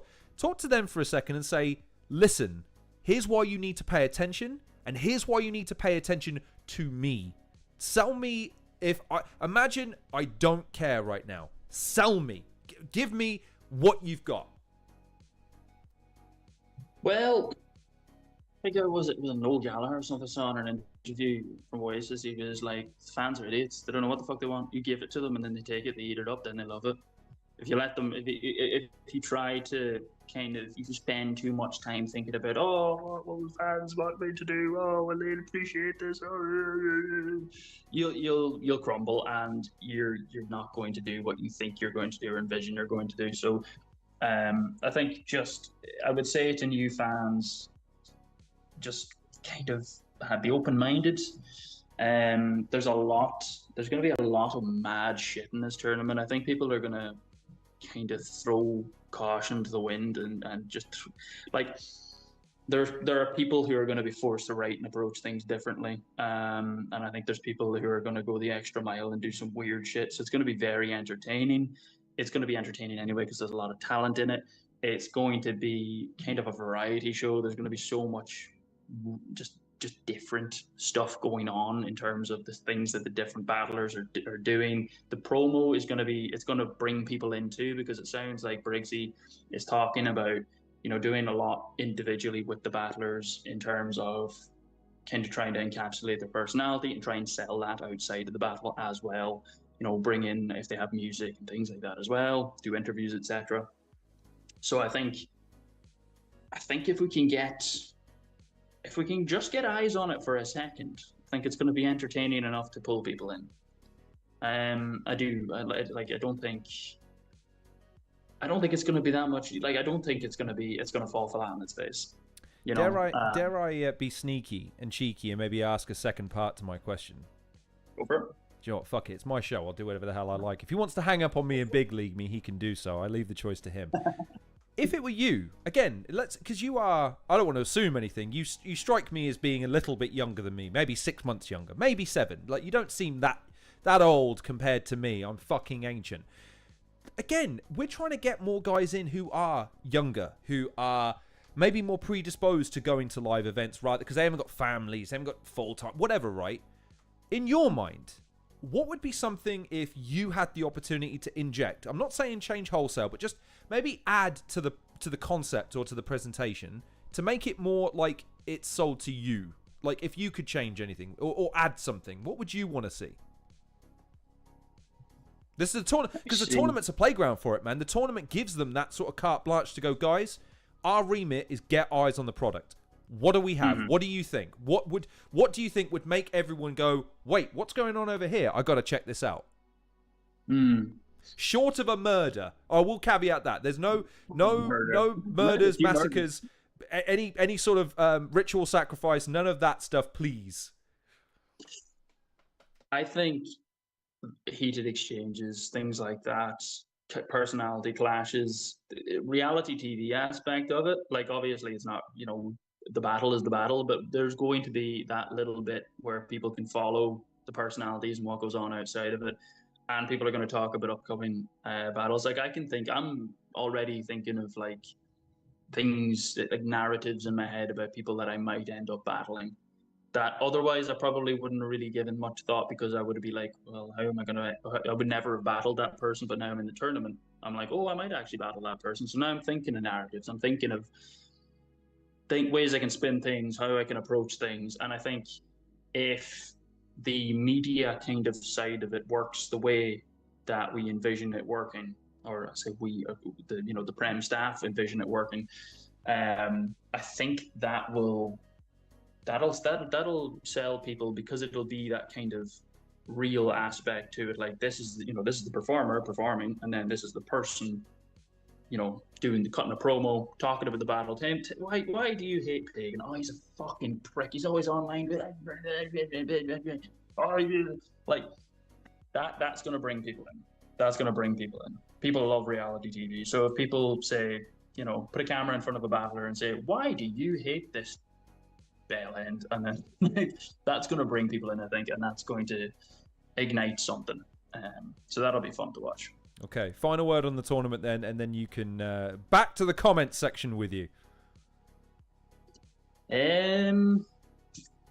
Where can people find you and support? Because I usually throw that at the end of the interview, where it's like, hey, if I've inspired you to follow this gentleman in any way, shape, or form, and you're unaware of his work, where can you find him? Where can people support you? Where can people get in line to buy all of the merch that invariably you are going to sell as a result of your success in the tournament? I need to start getting some merch on the go. You all need to get every battler needs merch. I told Gast, I'm like, dude, you must have t-shirts. Can I buy a t-shirt? He goes, well, actually, no, I only print them for myself. Well, print one for me. I'll buy one. I'll rep it on the streams, man. I suppose Twitter and Instagram I'm most active on. Mostly just whinging about Israel. Yes, you can find me. He's not wrong. Pagan that rap lad on Twitter and Pagan on Instagram. And it's you'll see me there, and I'm the big loud cocky fucker. You can't miss me. That's Pagan, ladies and gentlemen. Pagan is in the tournament. He is one of the favourites for his group. I want to say 2 things. Thank you for joining us on this evening. I appreciate it. Be nicer to me in the comments. No. Or not. It's fine. I appreciate you, dude. Really appreciate you jumping on for a few minutes, man. Really do. I'm pulling for you, man. I've become aware of your stuff more and more over the last 6 months to a year, where people have been shouting you out more and more and more, and the more I've been paying attention, the more I've been impressed. Keep it up. Do not fucking relent in this tournament, young man. No chance. Cheers, man. Goddamn right. There it is. It's Pagan, ladies and gentlemen. He has swung by. He has joined us, and he is now back to the comment section. Banished. He will never be back on this show. I'll see if I can get him back on for a full interview one of these days. That was fun, wasn't it? Pagan, ladies and gentlemen. Stellar battle from him. Stellar interview. Really, really happy to get him on. I hope you enjoyed that. One of the favourites for the group, no doubt. So, now that that's out of the way, let's pull up YouTube, because apparently the one I downloaded isn't the one y'all fuckers want to watch. Y'all want to watch Hamill versus really what this live stream has been about, which is McCoy. Really, that's what we're here to see. We're not here to see anything else other than Hamill versus McCoy. That's the one we're here to see. So let me pull up YouTube, and let me get rid of this for a second, because I'm just not even really drinking it now. How are we all doing in the chat? We've got 4 people watching. How are we finding... I'm genuinely curious. How are we finding the streams? We've gone back-to-back 3 days in a row. I don't plan on doing this every week, obviously. But how are we finding the streams? Are they long enough? Are they too long? Is there enough content? Or is too much content? Like, I'm curious. Again, this is totally amenable. I'll try and fix what I can and change what I can. Are you liking the fact that we're reacting to battles in full? Are you liking the fact that we're getting the interviews, albeit brief ones? Let me know. Let me know how you're finding the show. Again, I'm a big fan of revising and using my own critiques. So if you have thoughts, leave them in the comments section. I'll be only too happy to work on them. Right. Hamill. It's the 3rd searched, because I think I've searched for it a few times. God damn. My fucking mat's doing nothing. Right. Hamill versus McCoy. Let's fucking pull it back. Make it full screen. There we go. Right. I'm just going to pause it for a second, because then we can let it load. Thank you, McCoy. I appreciate it. I look forward to hosting you on what is not going to be an edition of a show that's basically all about... This is, again, it's all about McCoy, ladies and gentlemen. Everybody loves McCoy. So yeah, this is Hamill versus McCoy. I was there for this battle. This was, I want to say, match day 15 or something like that. Undisclosed 15. I forget exactly what it was.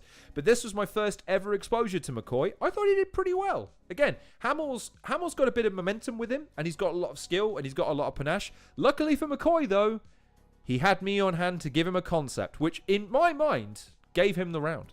Anyways, let's go.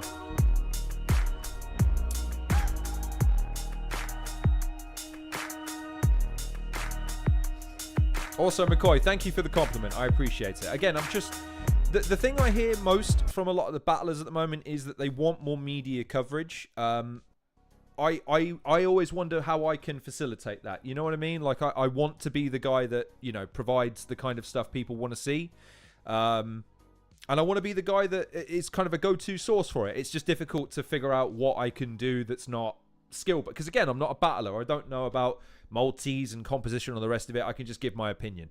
And I can just tell you who I think is handsome and who isn't. There's Gas Buff. He is handsome, and I won't hear a word against it. Anyways, Premier Battles, if you're with us in the building, make some noise. This goes 15. We are at 33 Oldham Street in Manchester. If you're in the building, make some noise!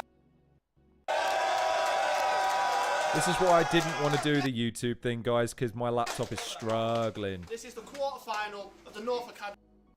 Yeah, my laptop's struggling here, lads. Give me a second.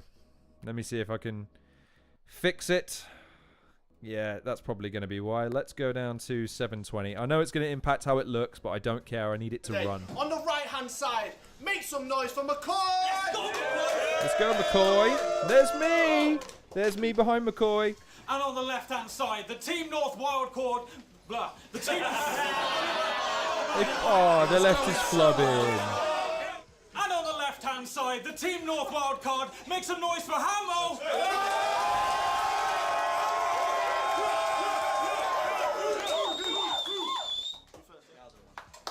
Let's go, McCoy. Ramble on McCoy, let's go. Yo, now when he debuted, Let's go, I knew McCoy. he was a machine, and so did the whole damn league. But you even sounding robotic now. Them rounds against Cooper were like a programmed speech.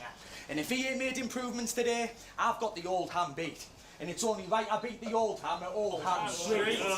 See, I messaged Straw saying give me Hamill. Don't forget it, it's true. Because I've been waiting to send a message, now that message is due. Straw, I'm plating up your dogs quicker than you're letting them through. Call me Park G Sung, because I work best when you stick me on the biggest threat in the room. He said he's built like a mozzarella dipper. What a weak little bitch. If you're that paranoid, why ain't you been to a gym? You should picture yourself as a monster, or I'm picking up the easiest win, because it's about to be your judgment day, unless we see the fucking demon in Finn. Nice. See, when things get physical, he thought all the Scousers would jump in and kill the Middlesbrough boy. Bro, I've got actual Scousers behind me like, fucking kill him, McCoy! Sam, no! I fucking hate this little woolly back! I hope that he dies! Oh no, it's Scouse on Scouse crime. Disqualified. See, I ain't here to jump you. I'm just here to exercise my rights. Today, my bars are straight fire. You'd think I was the arson type. And when things heat up, you'll see the crack showing. But I ain't talking supply in white. I'm just saying, I've got this tournament locked. That's how you bring Academy 25 to life. Let's go. Time. Let's go. Solid round. Solid round. And a good use of the double team mechanic. Yo, Hamill. when they said your name, I knew you was gonna die next, bro. He said 9-2 fluke the win over me as I choked 2 rounds due to ring rust. That's a direct quote. I hate the fact this maggot exists. I hate the fact this maggot exists. I was on the path for a good life. I went on to be charismatic and rich. Now I'm on this path and, like your teeth, it's jagged as shit. Not there. Jagged as shit. Manic it is, full of balance and risk. Shufflo. This is me 3rd solo and they already had me up here battling a packet of crisps. But that name, it's rather fitting. Your battling career and them crisps to me aren't so different, and the real G's can sense it. Meal deal selection. McCoy's only picked when the rest have sold out. You aren't half a victim. Only God can find you, forever known as the only guy who's ever lost to 9-2. As a matter of fact, anyone know what rhymes with Adam can rap? I'll tell you. Are you having a laugh? He's the... It does. It does. It's astutely observed. Are you having a laugh? He's the human version of a panic attack. So when it comes to taking the win, McCoy's getting battered because you rap like you have no choice in the matter. And this scene's the very thing that your heart isn't in. How's he making remarks at the king? Nice to see Gollum took a break from fucking God and the ring. Because McCoy's bald. Because he's bald. The paper's giving everyone the slip. I'm like, catch me if you can. So after this battle, you won't be beef flavour McCoy. You'll be sacrificial lamb. Probably. Yeah, that's. Now in the first round, I showed that I'll just pause it to let number 1 to let it catch up, and also maybe to bump this down just again a little bit, just a tiny little bit, just because my laptop is showing big yellow error signs. It's your fucker's fault. You should have told me in advance, and then I downloaded it. My laptop wouldn't be dying at the moment. both reasonably even that round, I think. Both of them having their moments. Both, you know, trying to find their footing with the crowd in the first round. But neither one really, this is what we were talking about, I think, yesterday. Neither one of them really setting the agenda yet. I'm still waiting for either one of them to kind of come in and say, right, this is the kind of battle this is. Because both of them are actually kind of at a similar energy level at the moment. Kind of jovial, nipping at each other a little bit. There's no real killer blows being landed. No real major hooks being thrown yet. But let's see what McCoy's got. House on you. He's just take the piss out of my teeth. Just another way of showing that I'm more scouse than you.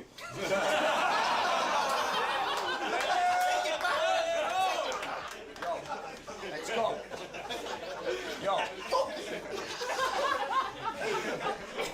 Yo. Now I heard Fusion just welcomed his second kid into the world. I hope you don't mind me giving that a share, bruv. It's funny though, because it was only a few months earlier when he introduced us to his first one. See, this isn't low-hanging fruit. You should have known these bars were surely coming. He makes out like he's partners with Young'un's Fusion, when really, he's Fusion's Young'un. He said he listens to battle rap when he's walking to work. That's cute. Watch how I move him aside. Because I've done the math. I've been into battle rap longer than you've been alive. Thinks I'm scared of a fucking 3-year-old. When I was a nipper, Middlesbrough signed Janino.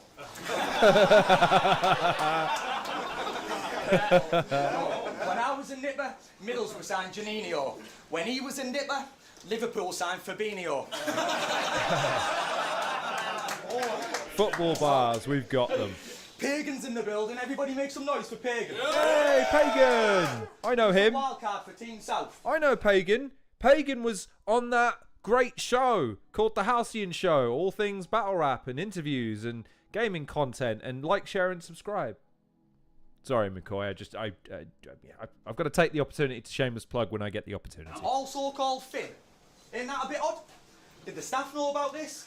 Did they want the final to be a Finn-off? 2 wildcards, both called Finn. Honestly, I think it's a bit trippy. You just remind me of a leprechaun. And you, I just don't think that you fit Finley. Fit Finley. He thinks he's winning the academy. Hamill, please. This is like Finley versus Goldust. Ask me why. Why? Because when I walked in, it was shattered dreams. Yeah. Yo. Oh, McCoy. See, now, that's a wrestling reference that that's good. No one caught it. No one caught it. For reference, Goldust's finishing move used to be putting someone in the corner, hooking both their legs, and then hoofing them in the chutneys. Shattered dreams. Because, of course, all men refer to their nuts as dreams. Well-known fact. Look at this bitch. Skinny little prom queen. He thinks he's ahead. It's a dog walk. I'm just giving him a long leash. Time. Yeah. There you go. Okay. Let's go. He was sending me voice notes 5 minutes after the flyer release. I couldn't believe it. He was like, yo, Hamill, brother, I'm dreaming. I know I'm gonna get smoked and that's a troublesome feeling, but I've been...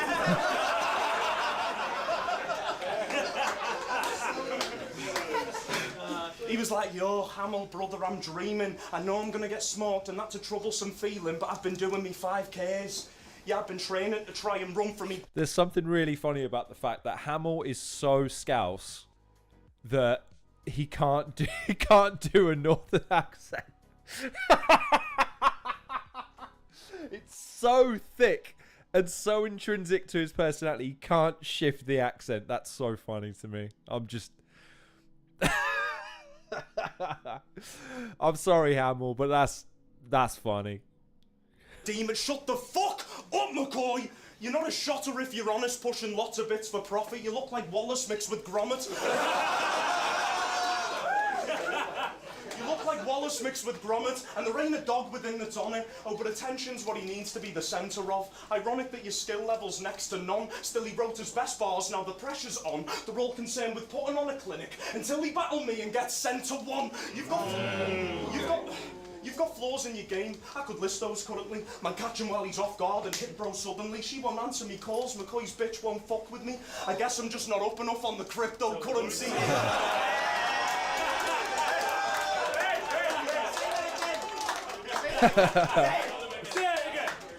She won't answer me calls. McCoy's bitch won't fuck with me. I guess I'm just not up enough on the cryptocurrency. I don't need to tell you all how much he's a blade. He does that himself. It seems to work. All you have to do is get him started on e-commerce, financial advice, eh? You can't ever go back. Financial advice, eh? You can't ever go back. McCoy's turned into the hundreds of crypto experts we see on Instagram. He just never scrolled past. You got mate, you got slayed when you went on social media, and look, lads, you more than felt it. We've all made a little wanner on Ethereum. It doesn't make you Jordan Belford. You're not making bank, McCoy. You're a tramp, McCoy. As a rapper, you wank, McCoy. Thought you would have blew by now, but you could never be a beast like Hank, McCoy. Okay. So that's probably the first definitive win of the round, I would argue. Sorry, of the battle, I would argue. And that's because, again, had a concise and consistent theme, executed well, was cognizant of the crowd and the camera, was and of his opponent. Yeah, I think that's, in my mind at least, pretty clear he took that second round. The first round I'll have as debatable, but I'll give to McCoy just, again, I like to keep things even going into the first one, keeps the tension up. But I think the momentum of the battle now has shifted to Hamill. So Hylas is saying he's not Scouse to Scousers. But I'm just saying, right, fine, but listen to the accent, Hylas. Listen to the fact that he's trying to do a northern accent. He's trying to go up here. But his cadence is so fucking nailed onto Scouse that it's still sneaking in. I find that really funny, because it means he doesn't sound anything like McCoy. That's all. It's just funny to me. Anyways, I'll give it 1-1. But yes, Hylas, I can see it being 2-0 so far. Like a pro, you said life's too short, no time for regret. Bro, hold on a second, because you've said a lot of shit that I'd be fucking regretting. He's all performance. His writing's trash. There's no hiding it. You had some fat bars for Cooper, saying in a game of hide and seek he'd struggle to hide and shit. Now that's facts. But what exactly? Oh, poor Cooper. Now that's facts. But what examples did you give to show the size of him? You said he wouldn't be able to fit under a mattress or behind a fridge. Behind a fridge? That's fucking trash, bruv. Everybody, if you will, just imagine your kitchens. If you can fit behind your fridge, put your hand up.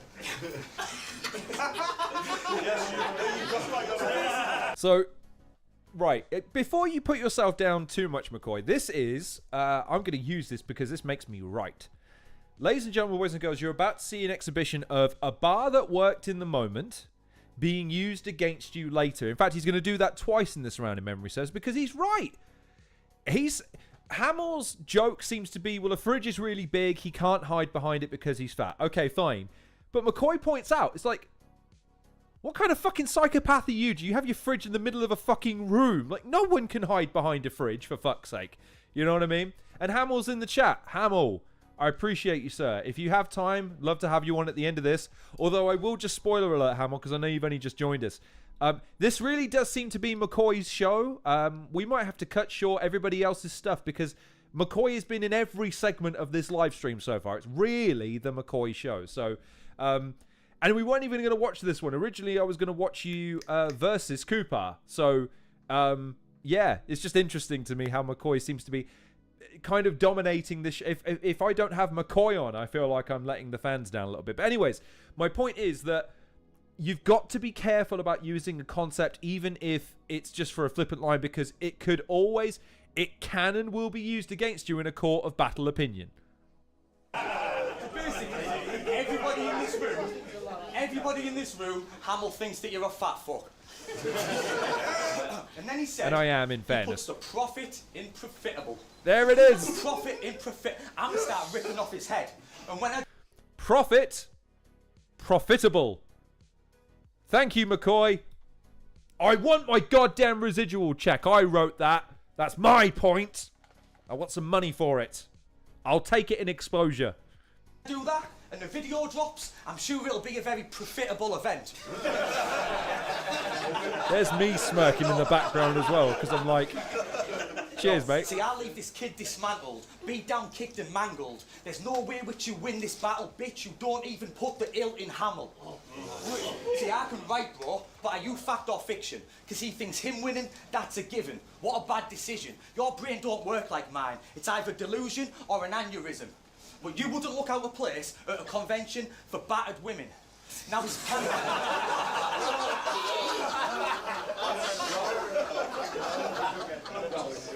You wouldn't look out of place. Go. Now he's panic stricken. You wouldn't look out of place at a convention for battered women. Now he's panic stricken. We're clearly opposites, and he ain't touching me like magnetism. So to summarise, Hamill's finished. Mac is winning, and you can't say a fucking word about it, like Maggie Simpson. Time. No one caught that? We're opposites, so you're not touching me like magnetism? No one caught that? Ridiculous. Ridiculous. McCoy, I think you're being quite hard on yourself, sir. I thought your first round was it. I'll give the first round to McCoy because I think it's competitive. The second round was clearly Hamill's. That was a good round, but let's see what Hamill's got for the final. Hamill's been building, so maybe this is his best one yet. Truth be told, I can no longer deal with this simple cunt. 9-2, crypto, you looking like Gollum if he kissed his mum. It's right in itself, I haven't missed a punch, but when I get him with this knife, I don't think they'll be able to stitch him up. I've got a new blade for Adam with a serrated edge. Now McCoy getting crinkle cut.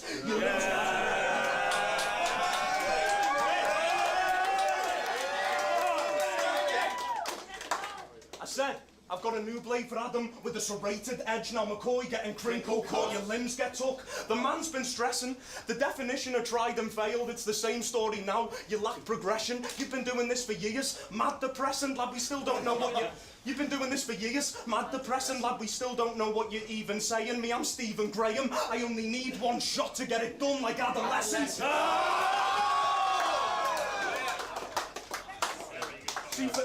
See, for Adam, I've got a gruesome plan. If he move, I'll slice him. He might lose a hand. I can't let go with this knife. I'm too attached, but the dueling axes could do the task. Or he'll feel a ZK stick through his back. And by the end, the only thing I won't cut is you some slack. I'm proving that I can punch. I've proved Hamill can rap. Team North, Team South, you don't match the demand. I'm making you all disappear like Madeleine McAdam. How's it feel to be... How's it feel to be the underdog of Undisclosed? In fact, I don't care who or what the fuck you know. I reference The Hobbit because I think it's right for some to know. You recently moved to Shropshire and live in a bungalow.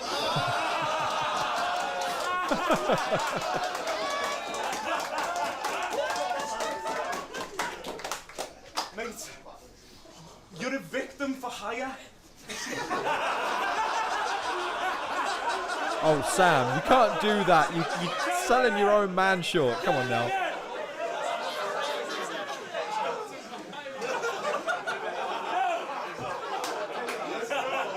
I think the difference is now, look, like I was saying, Hamill shifted the energy of the room in that second round. He did the thing that I want all battlers to be cognizant going forward. You set the tone. Set the tone for the battle. Make it yours. And do it as early as possible, because from that second round onwards, McCoy's had some good stuff, but now people are on the side of Hamill in the sense of the energy of the room, what they're looking for, what they're hearing out for, the cadence of it, and Hamill is just fucking, he's building, man. He's gaining momentum, man. You are a victim for hire. Mate, you live in the Shire and gather sticks. See what I mean? Let him go, man. Let him go. You live in the Shire and gather sticks for the fire. So why is it you lie as if you're somehow in your prime in this? An actual mess, an academy vet. Third try and it's time to quit. Why'd you name yourself McCoy when not one of your lines are crisp? And that's... Angie's loving that bar.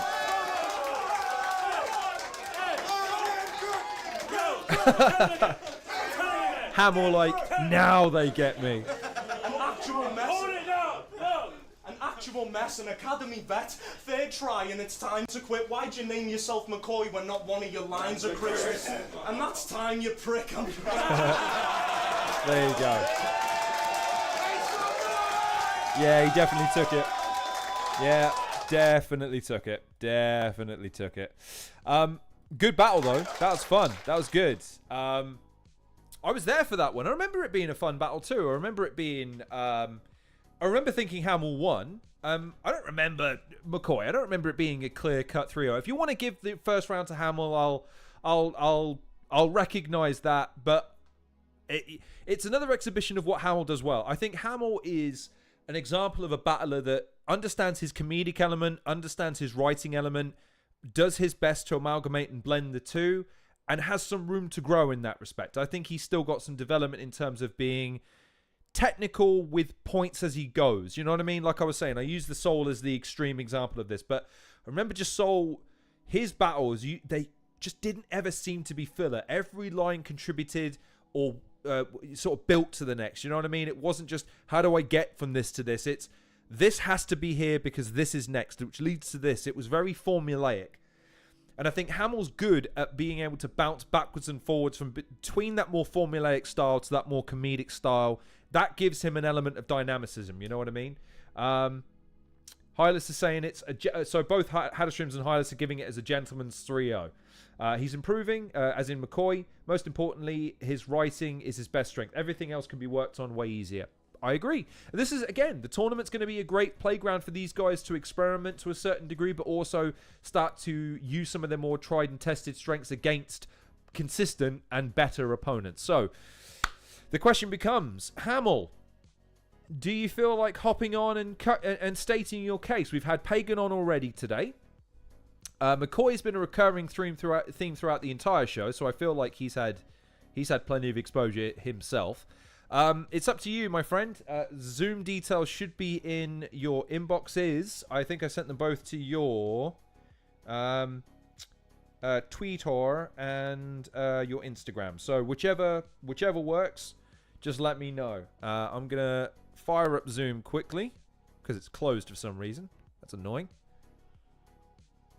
There we go. Right, I'm going to start the meeting. And if Hamill, you're watching, and if you want to hop on, then you just so you know, you won't see me. You'll only hear me. I apologize for that.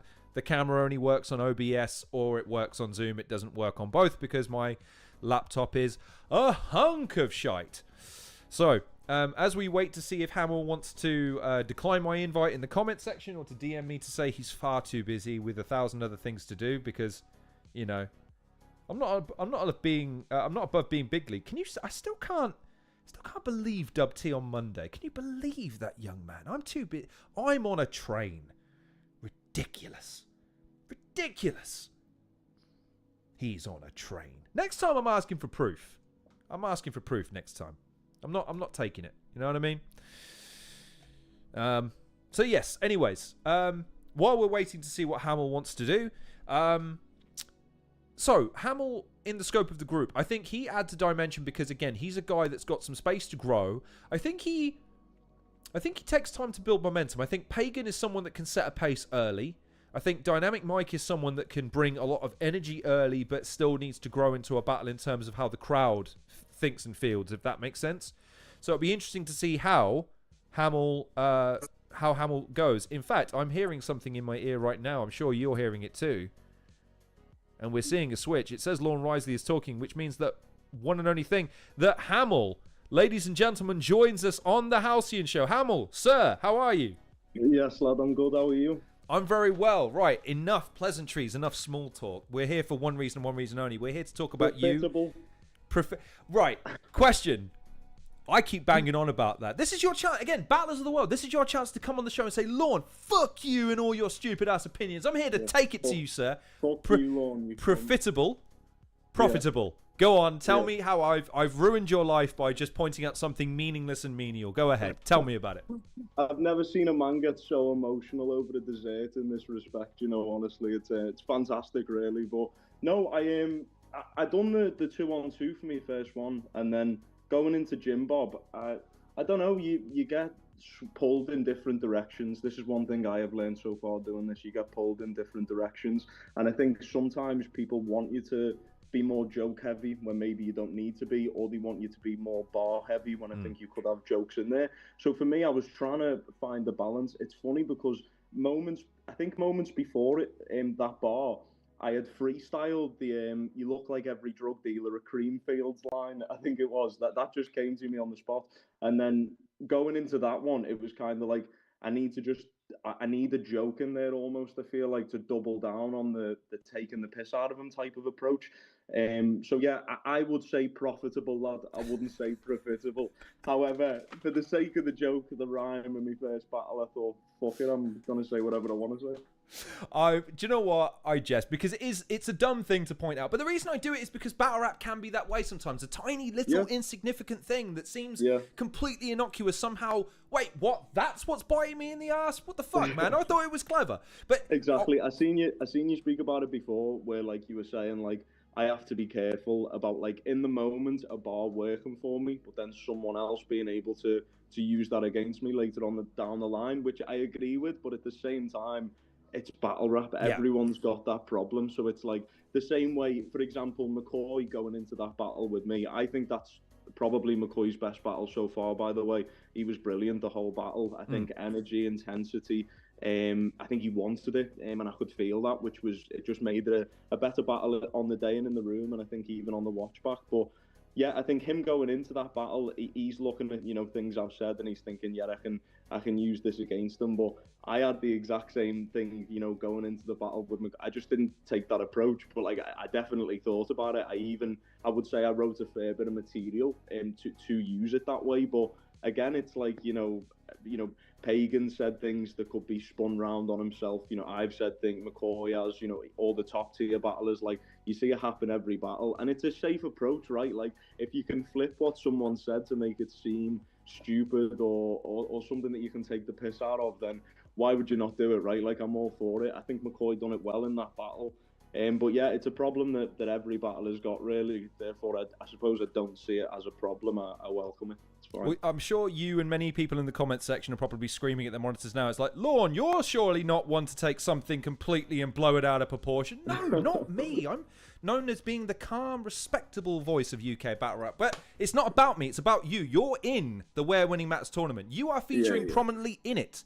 Tell me about how you feel about being in it. Tell me about your views on your opponents, your chances, what you want to get. Talk to me about it. What are your thoughts and feelings on the tournament?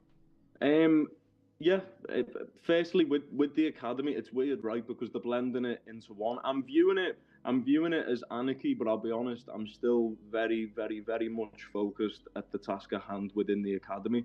The anarchy for me is just like an opportunity to get creative against a multitude of different opponents. But like, I don't get me wrong, I'm still going into anarchy to fucking beat as many people as I can. Hopefully go as far as I can with it. But for me, all focus is on the academy.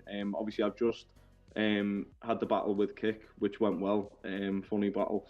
So yeah, in terms of how I'm feeling for it, confident. I know creatively I'm in me best spell right now. I would say it's weird, right? Because like I feel like people view me in Prem and in battle rap as kind of like I don't know, it's hard. I think people forget that battle I've just had versus Kick, that was only my 5th battle. So like I'm still so new to this, you know what I mean? Like I'm learning as I'm going. But the thing is with me, I'm lucky. Like I've got battlers to me left and right that are really, really good at this, that have been doing this for a long time. And it's nice when you can lean on a Bizzo Bomb, for example. What do you think of this? Is this good enough? Does this have to stay? Should it go? It's nice having there's a lot of support in the scene, I feel as though right now. Definitely for me, I know for the other lot as well. The staff at Prem have been class throughout the tournament.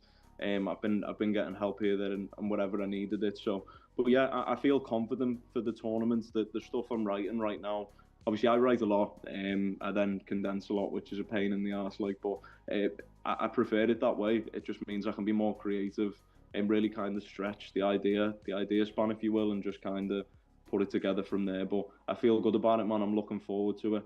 I think I'm going to win my group. Yeah, I'm in a good spot for it, man. How are you feeling about your prospects in that sense then? Because what you're saying to me, or what I'm hearing rather, is at the moment you're still kind of feeling yourself out, but your instincts are proving you right so far, because the perception of you from people is that you've got a lot of potential, sure, but you've also got a lot of the fundamentals down already. You've got great crowd work. You're very technical. You're very funny. You're very personable. You've got a very distinct personality. You're easily distinguishable from other people in your sort of peer group. But as you say, you're only 5 battles in. There are guys that have got 5 times that, 10 times that going into this tournament. You're going to be asked to stand across the way from them and assert yourself. How do you feel about that prospect so early in your career? But is it a good thing? Is it a bad thing? Could it be a bad thing? Could it be a good thing? I mean, it definitely could be a good or bad thing. In terms of how I view it, though, purely as a good thing. It's like, for example, like, just to give you an idea of my mindset on it, like when after I battled Jim Bob, I got given the wild card, same as Pagan, and I could have done what he done there, which would have been fine, which was to not battle, put all focus into the academy. But then they said you can battle Cooper. Now Cooper is the fucking talk of the town right now, by the way. Big up Cooper. But I think he's had 23 battles online. I think I was his 23rd online battle. Like, say what you want about Coop, he's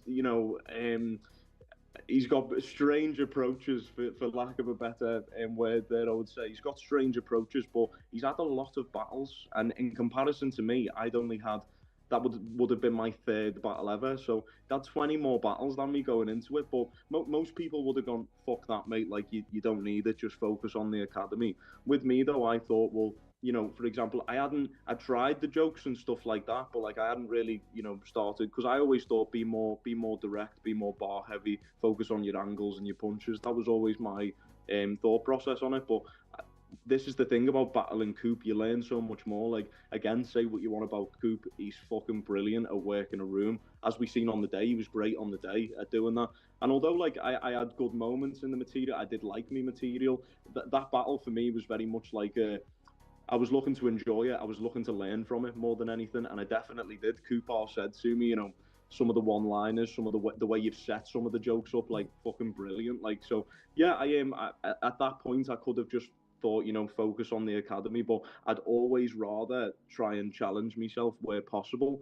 Kick Nelly, you know, again, strange individual, strange approach to battle rap and to his opponents, but I was his 25th battle on the weekend. He's had 25 battles, regardless of how good you are, how not good you are, how people perceive you. If I've got an opportunity to battle someone who's had tenfold the amount of experience that I have, I'm going to take that with open arms. Therefore, you can probably see now why, like, for me, going into this tournament, you know, looking at some of the names that are people that have been doing this for 10 fucking plus years, you know what I mean? But I will not shy away from a challenge ever. I think I'm more than capable of winning my group, and I think I'm capable of really setting the tone for the tournament for myself personally, and just enjoying it, man. I feel like, again, what I mentioned before, you know, they're getting pulled in different directions. Oh, I think you should be more like that. I think you should try doing this. I'm looking forward to, like, after the academy's done, just putting focus into what I want to say, what I want to write, and like, because I'm doing that anyway, but it's easy to be influenced, and it can be a great thing. It can be a, fuck me, this is overcomplicating things now, you know what I mean? So I think, like, it's important having the help and asking for opinions. It's just the right opinions, and I'm fortunate enough now where, like, again, surrounded by, you know, battlers, a lot of which who are going into Anarchy, that can give you that. The flip side is obviously going into Anarchy, if I'm battling some of them, I won't be running material past them, but I am overall, mate, like, I'm not threatened by anyone in the academy. I'm excited to battle everyone and anyone in Anarchy. So overall, I feel confident. Let me ask you a question, because again, I would argue that this tournament is set up and devised to attract a demographic that I think is going to find you very appealing. Handsome, talented, very, very funny, very personable, very savvy. Again, relatively inexperienced on the scheme of things, but has an exuberance and a confidence that belies that, okay? Yeah. What are you hoping to get from the tournament as a whole? Again, do you have aspirations of winning the whole thing? Or do you have aspirations of getting across from someone that your current resume wouldn't afford you the opportunity to do so, to make a name for yourself, to have a moment? What do you want out of this as it currently stands? I think, great question, by the way, brilliantly well said. I think both, in terms of, I wouldn't be in the tournament if I didn't think I could at least get to the final, it's tough, right? Because you've got names, you know, visual, incredibly talented, easily the best rapper from his country, I would say. Kingsley, one of my own, he's so good at what he does. Bobby now entering, I think, fucking hell, you know, all these names are like, again, they've been doing it for a lot longer than I have. However, if I didn't think I could stand in there with them, I would not have enrolled. So I'm not yes, they've got more experience, but look, you've seen it happen yourself. I've been watching battle rap for a fair bit of time now. You've seen it happen yourself where people get comfortable and sometimes they overlook people.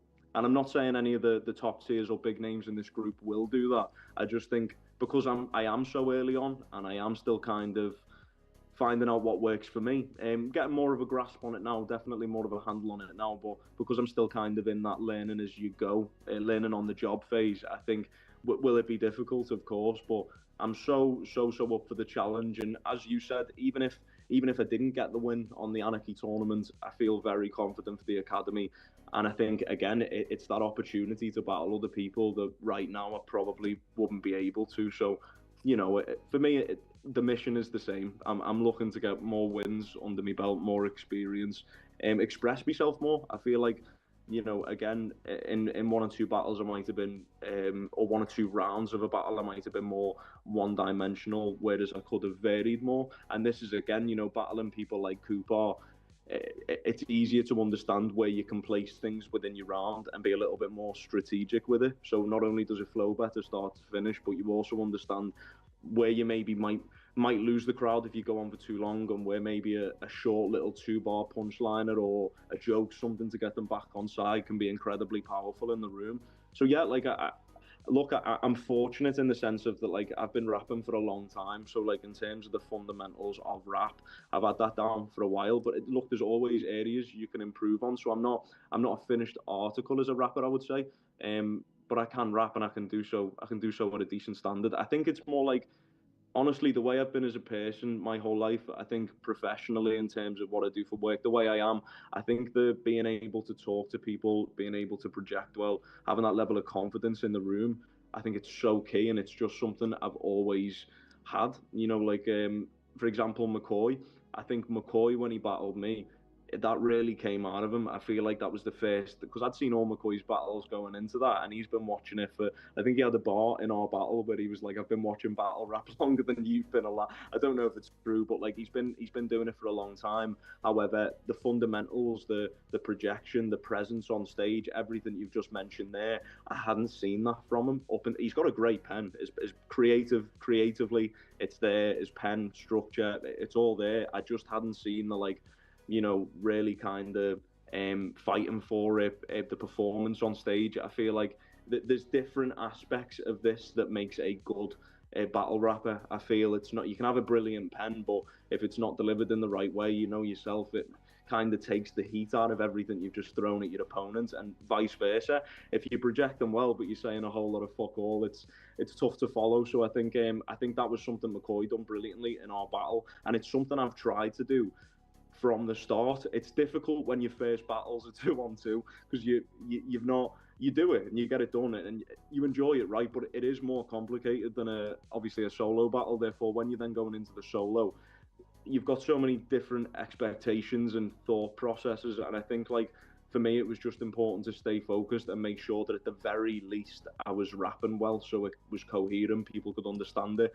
But like, I've always had that kind of sarcastic nature. This is what I mean. I think sometimes I look at kind of how it's gone so far, and I'm very proud of how it's gone so far and where it's going. Long may it continue. But I don't know, I'm always looking to improve and just kind of perfect on what I've got. But confident moving forward. I think you'll see it in the battle with Kick. I don't know if you caught it on the Patreon, but again, just that level of, I think with me, there's a level of tenacity. People know they have to expect every battle, because I will never not bring that, you know, regardless of whether it's Kick Nelly or be Ramble or Pagan or McCoy. I'll bring it with everyone that in that sense, because I think it's important. But as a whole, man, I think my style fares well. Like you said, there's a different demographic, or maybe the same but with a slightly younger demographic as well now watching it. I'm really excited for the way Prem decided to make the change, and I'm just interested to see how it's going to go. So look, Anarchy's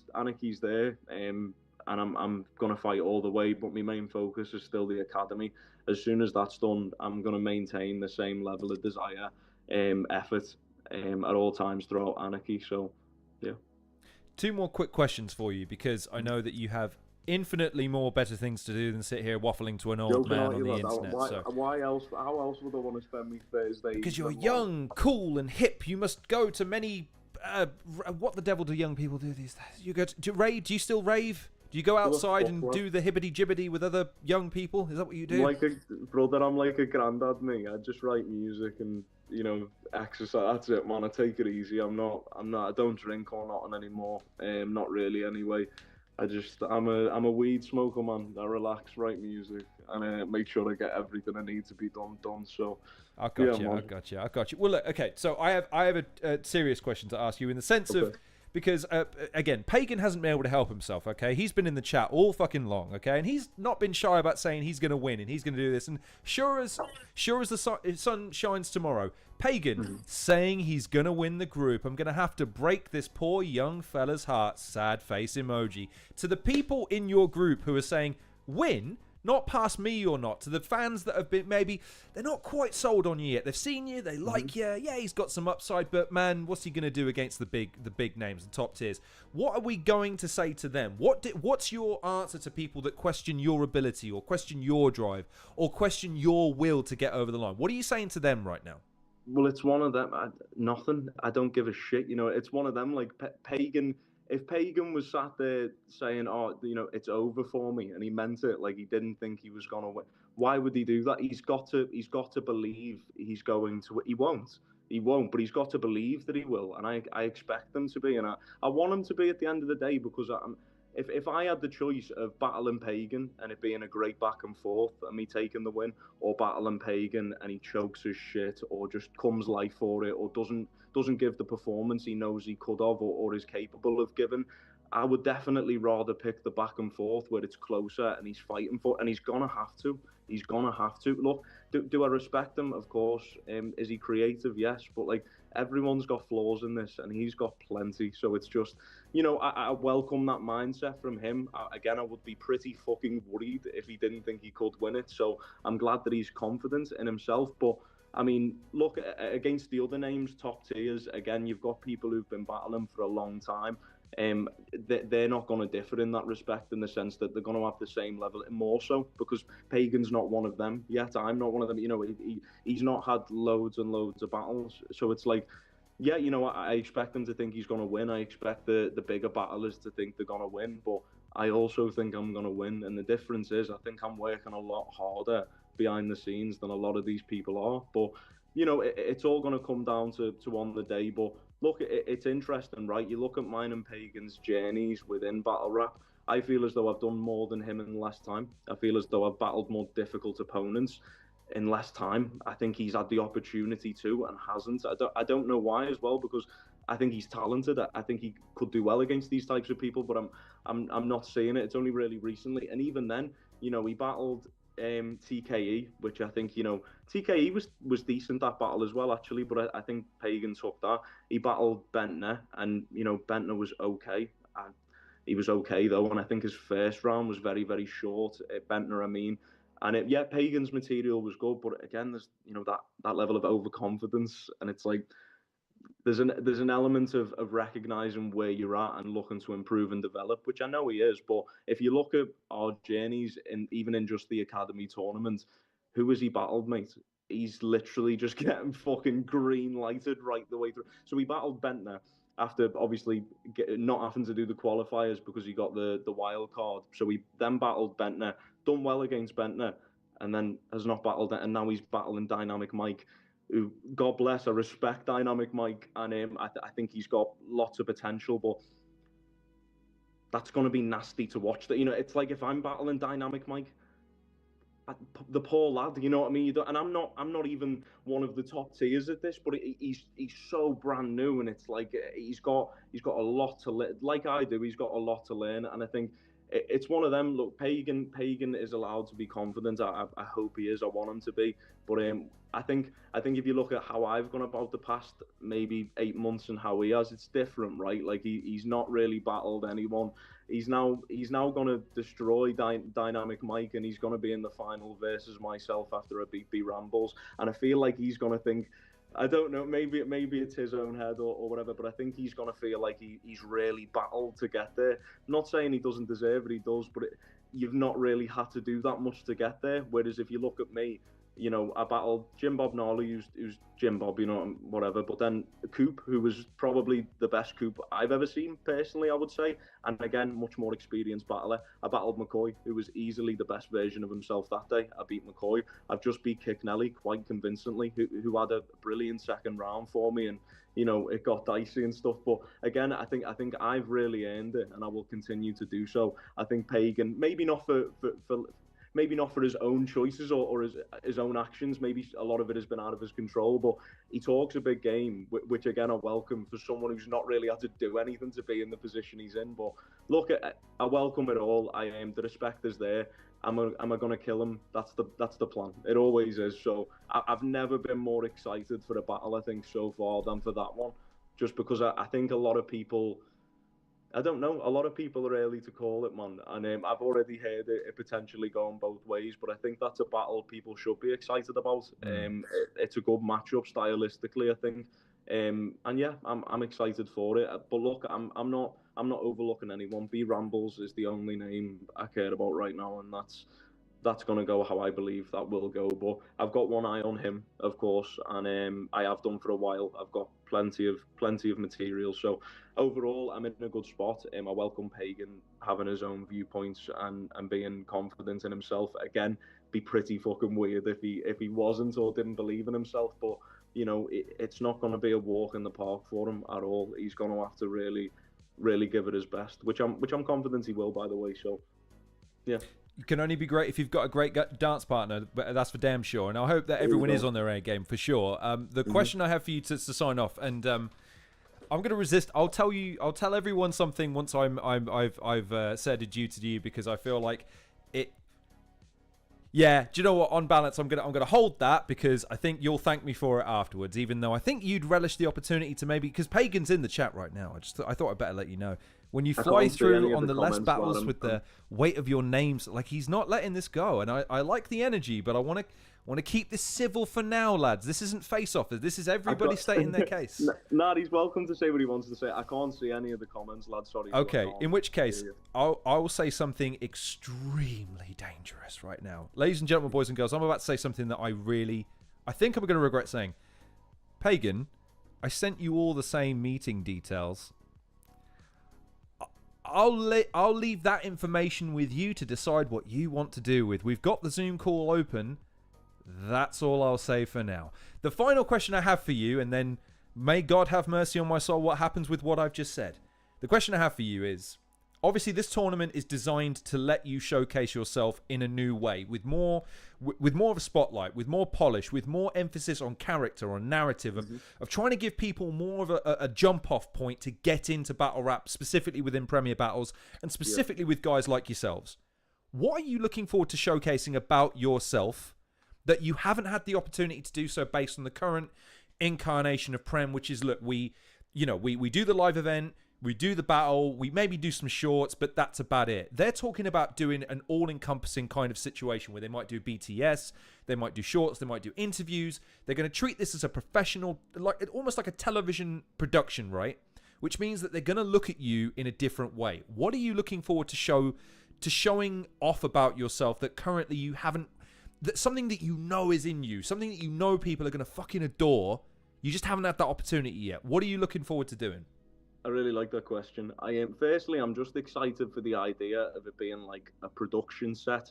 I knew they'd probably do like the BTS stuff and that, but it's nice to know that they will probably do stuff like that, which again, you know, I'm looking forward to. I'm not shy of the camera, so I like it. I think it'll look really cool production-wise. I know Briggs, the whole team, are going to give it their absolute everything with this, because I think they're under the mindset of we need to and we want to. So not only do I think it's going to be done very well, I think it's going to be done right. In terms of what I'm looking to showcase, I think there are so many aspects of my personality, even like as a rapper, so many facets of rap I've not really like dove into, and it's because it is so different when you're doing it all a cappella. Writing a cappella is different anyway, of course, to writing to an instrumental, but I think understanding the time you've got, the space and pocket you've got to work with, and just how creative I can get with that, I think that's the main thing I'm looking forward to. Certain aspects of my personality being on display, and also just being able to use multiple different skill sets that I have within rap and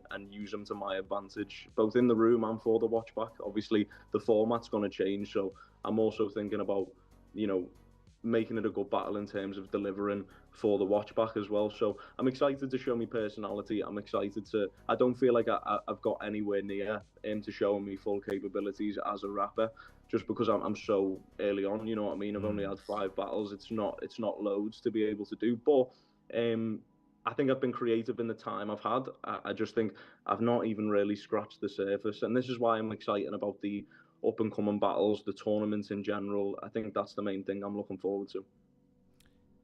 I mean, sneaky last question. How far can you go? Really? How far can you take this? Can you... Obviously, you plan on winning your group. But, listen, man. The tournaments that... Listen, it's a tournament. Anyone can win. Yeah, anyone can win. On the right day, Listen, I know what you're saying about your opponents, you know... But there's also the question of, as much as I agree with what you're saying about, you know, that there's respect and there's lineage and all the rest of it, but there's hunger. There's you guys who are looking at this going, listen, man, if I play my cards right, I could find myself against this guy. And this guy wouldn't have faced me normally. Now he doesn't have a choice. And now I get to look him in the eye and say, you looked down on me when you thought I was in here and you were up there. And now let's see how it fucking goes. Now we're toe to toe. How far can you go? How far can you push this? This is the thing for me. As a fan first of battle rap, this is the thing that like I love the most about the game I'm playing right now, and it's that it can be anyone's on anyone's day. I've seen people like already so early on where they felt really confident going into it, and rightly so, because they've had good material. But then on the day, the other guy is just so much more prepared, so much more solid, I think, structure-wise, performance-wise, and it's like that really can happen. You know what I mean? Like, look, Kick Nelly, for all I've said bad about him, you know, he can be dangerous in an academy format, because like I feel like half of his stuff lands, half of it doesn't. But like the stuff that does, especially in a shorter time limit academy, like tournament format and setting, he can be dangerous in this academy. Dynamic Mike, you know, someone who's, it kind of feels like a breath of fresh air. Like, he's so different, like the way he is, his approach, I feel like his mindset, he's really enjoying it. He could turn up on the day, be the funniest fucker in the room, and even though the other guy might have had, you know, these level punchline, these angle, it's just whatever resonates with the crowd, the judges, everyone more on the day. So I think it's just dependent, isn't it? Like, anyone can take it from anyone on the day, but again, I've got to have that level of confidence going forward that I can go far in it. So we'll just have to see, I suppose. But I'm really welcoming the challenge. We will have to see. My famous last words, ladies and gentlemen. Pagan has indulged us. He has jumped in on the. Oh no! What I mean, gentlemen, I best just shut up and let you guys say what you got to say, because I think basically what I'm hearing is that you guys see each other as your main rivals in this group. You two look at each other and think, right, if I'm going to qualify top and get a favourable matchup in the next stage of this tournament, I got to beat the guy facing across from me. Speak your piece, gentlemen. What are we saying? Like, do you see it that way? Are you rivals in this situation? If so, what are we saying, lads? To be honest, I'll go first here. I heard Pagan say it before. I'd probably agree with him. I'm not overlooking anyone. I heard him say, you know, I'm not overlooking B Rambles. I'm sure he isn't overlooking Dynamic Mike. I'm not overlooking anyone. That's why my main focus now is B Rambles. However, I'm confident I'll beat her. And where does that get me? The winner of Pagan and Dynamic Mike, and I can't see Dynamic Mike taking that one, if I'm being deadly honest. So I think I'm not overlooking anyone, but in terms of getting to where I need to go, obviously after Shear's out the way, it only leaves him. So I would have to agree with you in that sense, yeah. Pagan, I'm just going to preempt before you start talking. I'm not sure we can hear you. Are you unmuted before you talk your talk? I just haven't said anything yet. Can you hear me? There it is. I can hear you loud and clear. Pagan, what are we saying, my friend? What are we saying? You had your piece earlier, and you chose to be actually, on balance, quite respectful. Hamill's come in and said, listen, I'm winning this group. I'm finishing top. It's not no one else. That's respectful. It is respectful, but it's also round. Like this gotta think notion that I've gotten a buy through because I'm the golden boy or something. Nah. I went down to London when nobody knew who the fuck I was, and I'd already won 4 battles in a row and no one gave a fuck. And since then, I am now 9-0. So this whole notion of he's just getting a buy through, he's gliding through, man, he's coasting, he's resting on his laurels. No, my career's been a battle so far. I've beaten 9 people in a row. Fair enough, they weren't all the biggest names, but no, but you've done well though. You've got 9 wins under your belt, you know. And I wasn't saying it like he's just been gifted this. Like if you heard me say it before, I said I think it's probably for things he can't control, right? Like he can't control people pulling out, dropping out, cancelling the battle. I think your biggest test would have been Shawnee. Obviously Shawnee had to cancel, and again, look, mate, that's out of your control. What I'm saying is though, for someone, you know, you're confident, which I expect and I welcome and I encourage, but it's like, you haven't really had to do anything in the academy tournament though, and it's like, which to be honest, lad, above all else, I could lie and sit here and be dead disrespectful. It makes me laugh. It just makes me laugh in it because it's like, I don't know, I'm having to battle these odd veterans in a sense, but like, look, have you done well to get to where you are? Of course, man. Like me and you have spoke about that before. I think you're talented. You heard me say it before. Creatively, it's all there. I think stylistically, it'll be a very good matchup. You said it yourself on Twitter the other day. I think this is going to be a bit of a war. It'll be a bit of a back and forth. So, look, there is no disrespect. Do I think I'll win? Of course. It'd be strange if I didn't, wouldn't it, Paige? It'd be very strange. Oh, yeah, man. Believe in yourself. Absolutely. Yeah. I mean, yeah. I just wanted to get out. I'm in the middle of a gym session now, man. It's chest day. I just hopped out to say hello. But no, I'm looking forward to it. All the bicep curls in the world won't help you out. I'm not going to do a kick Nelly and get in your face, man. Don't worry about that. What was that shit about that? Isn't it though? No, I welcome it, man. It was interesting in the room. Look, I've heard you speak your piece on. I don't know if you've seen the battle, but I've heard you speak your piece on Kick before anyway. What I would say is, like, I don't know if he'd be watching this right now or if he will see it, but there are worse people out there than Kick Nelly. I like it. Yeah. Like it. I'll be honest. I feel like I was very quick to judge him. Spoke to him after the battle, and it was like a different person. So maybe that's the character he plays up to. But yeah, look, I'm always looking to.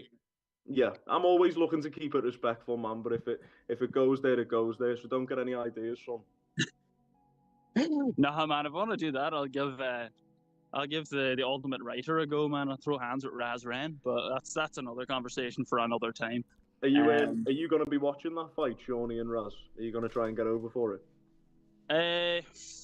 What is it? 20th of? It's like the 21st of September or something, isn't it? Late September, yeah. Mid to late September, yeah. Maybe. I feel like I've got something on then. What about, like, obviously, because I looked at Summer Madness the other day, lad, and I was like, I do really want to go and watch this. And then, like, thing is, bro, yeah, I've got no problem spending 110 quid on the ticket, but it's like, when you've then got to find, like, an Airbnb, pay for your trip, it suddenly goes from, like, 110 quid ticket to, like, a 500 quid weekend, and it's like, fucking, I just wanted to go and watch some battles, so. Yeah, that's the thing, because, like, I mean, you're a fair bit away from London. I'm fucking miles away from London. So, like, yeah, I'm up in the central belt of Scotland here. I'm fucking miles away. Shout out fucking Airdrie Pure Gym, by the way. But because I've got to go down to Manchester, I've got to book myself in for a room for at least one night each weekend, back to back, and I've got to go to Ireland for stuff, and I've got other things. Like, I can afford it, but I'm like, do I want to chuck 400 or 500 quid at a weekend to watch some battles? Lux is my favourite. Twerk is one of my favourites, but it's a lot of fucking money. It's one of them as well, I think, without knowing anyone else yet that's on the card. It makes me less likely to commit to it, because I'm like, if that's the only one, then I don't know, you know what I mean? I'd be remiss if I'm not the only person in this chat to go, should you spend money on battle? Of course you should. You should buy the Premier Battles Patreon. You should buy tickets to the upcoming live events. And of course, when the live events start again, with which both of these men will be present, because of course both of them will qualify and go on to win the tournament, so you've got to pay to see them live. Of course, whatever it takes, whatever it costs, and buy the merch, of course, and buy everything that they're selling. Because of course, gentlemen, as you'll agree, people should pay everything to see Battle Rap live. It's the premier piece of entertainment in the UK right now. I agree. Right? I agree. Right? Don't sound too sure there, Lauren. Jesus. He gets emotional, doesn't he? I've learned. I'm just saying, guys, we're selling a tournament here. Like, the whole point is to get people to kind of come along rather than go, do you know what, this whole Battle Rap, like, do you know what, it's bloody expensive is what it is. Do you know what we should do? We should just all go out for a pint. That's what we should all be doing. My point is, like, with Prem, obviously, the way the Academy and Anarchy, format is going to be now, I don't think, unless you're like a Patreon watcher of Prems, I don't know how many fans can actually come and watch this one. So obviously, like, if we're speaking about, next year when the live events start again, then everyone absolutely buy a ticket and make sure you're in the room on the day for that, because it will be brilliant when it resurges in that way. But I just mean, like, strictly talking about Summer Madness, this American one, it's like, it's difficult because I love Loaded Lux. I think Twerk's great. Like, I think the card will be good. But charging people 110 quid when that's the only battle you've in, I think it's a tough set. Not just for me, like lad, I've got the money, I'll spend the money on it. It's just like maybe for people who like don't have the money but are big fans of battle rap, even the American side, and want to watch that. I think it's tough what they've done there. But like, again, it's URL, they're a business, right? They've got to make money, so I do get how it works both ways. But I'll more than likely be in the room for the whole weekend. I want to see Shawnee fucking knock this little cunt out as well, lad, more than anything in the world. So sorry, I cut out there for a second. My girlfriend's ringing me. Well, it's probably a good point, because here's the thing, gentlemen. I want to say both, because we've interrupted Pagan's gym session, sacrilegious. And I think Hamill's made a pretty good case. I think both of these gentlemen, I want to say thank you both to you since I've got you to taking the time, because I think it's so important to say to people, look, it's not just about what I've done, it's about what I'm going to do. This tournament is going to showcase me in a new light. And people need to hear it, not just from me or from other fans or their opinion on social media. They've got to hear it from you guys. And I think both of you have put really strong cases forward. And again, within the framing of this group, I don't know about everyone else watching this. I'm excited because now I'm excited to see you two battle. Not just because of your talents, but because there's... I'm looking forward to it, lads.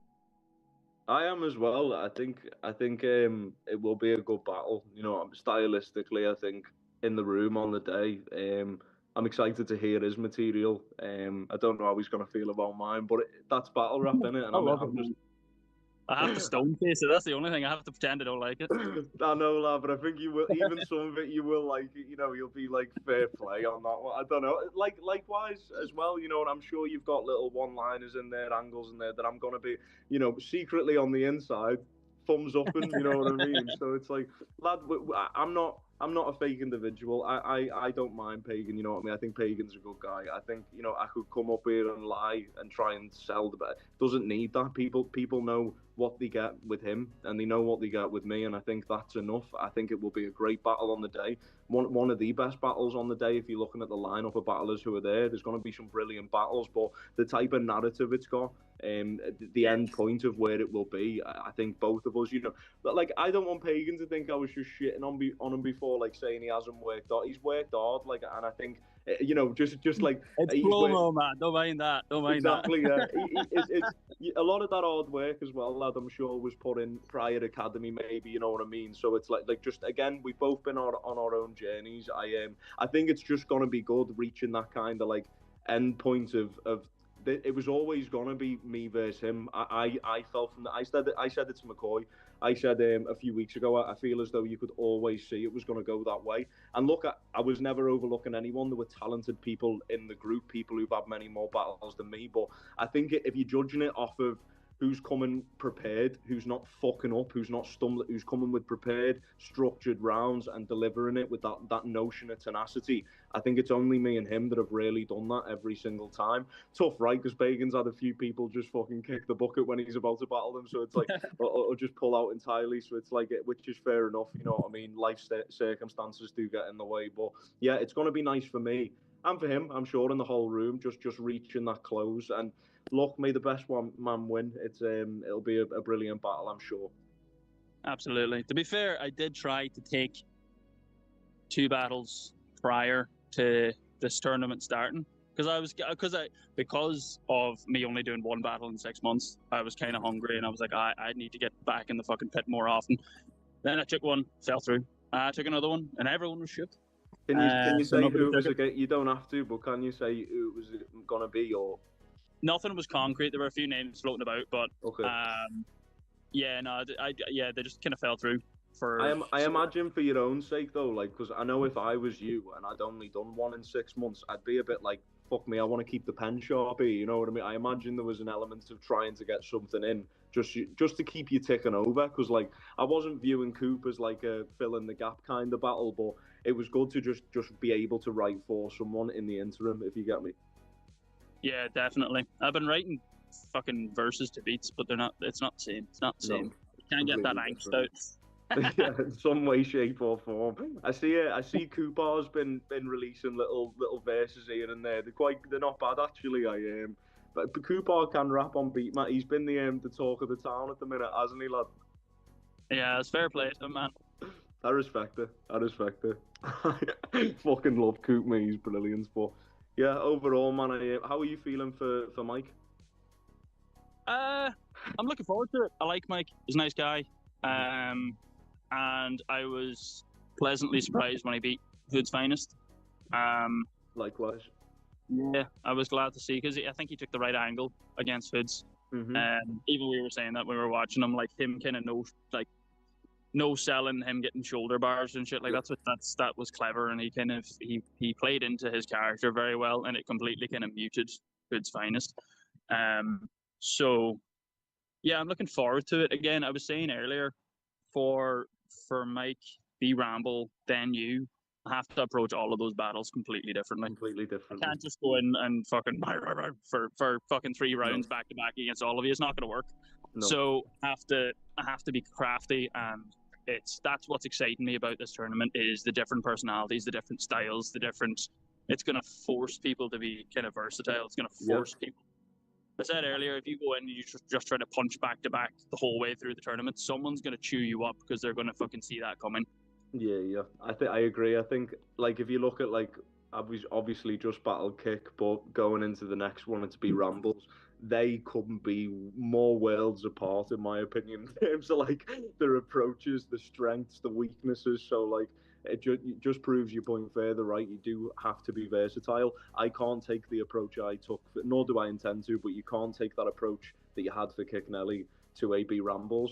I'm glad you said about Mike as well, because I think on the day, I actually went up to his friend group. He had about 5 to 10 people in the room, and I went up to them straight away, and I was like, look, he's going to be gutted here, because I do think they're going to give it the other guy, but I genuinely think Mike won.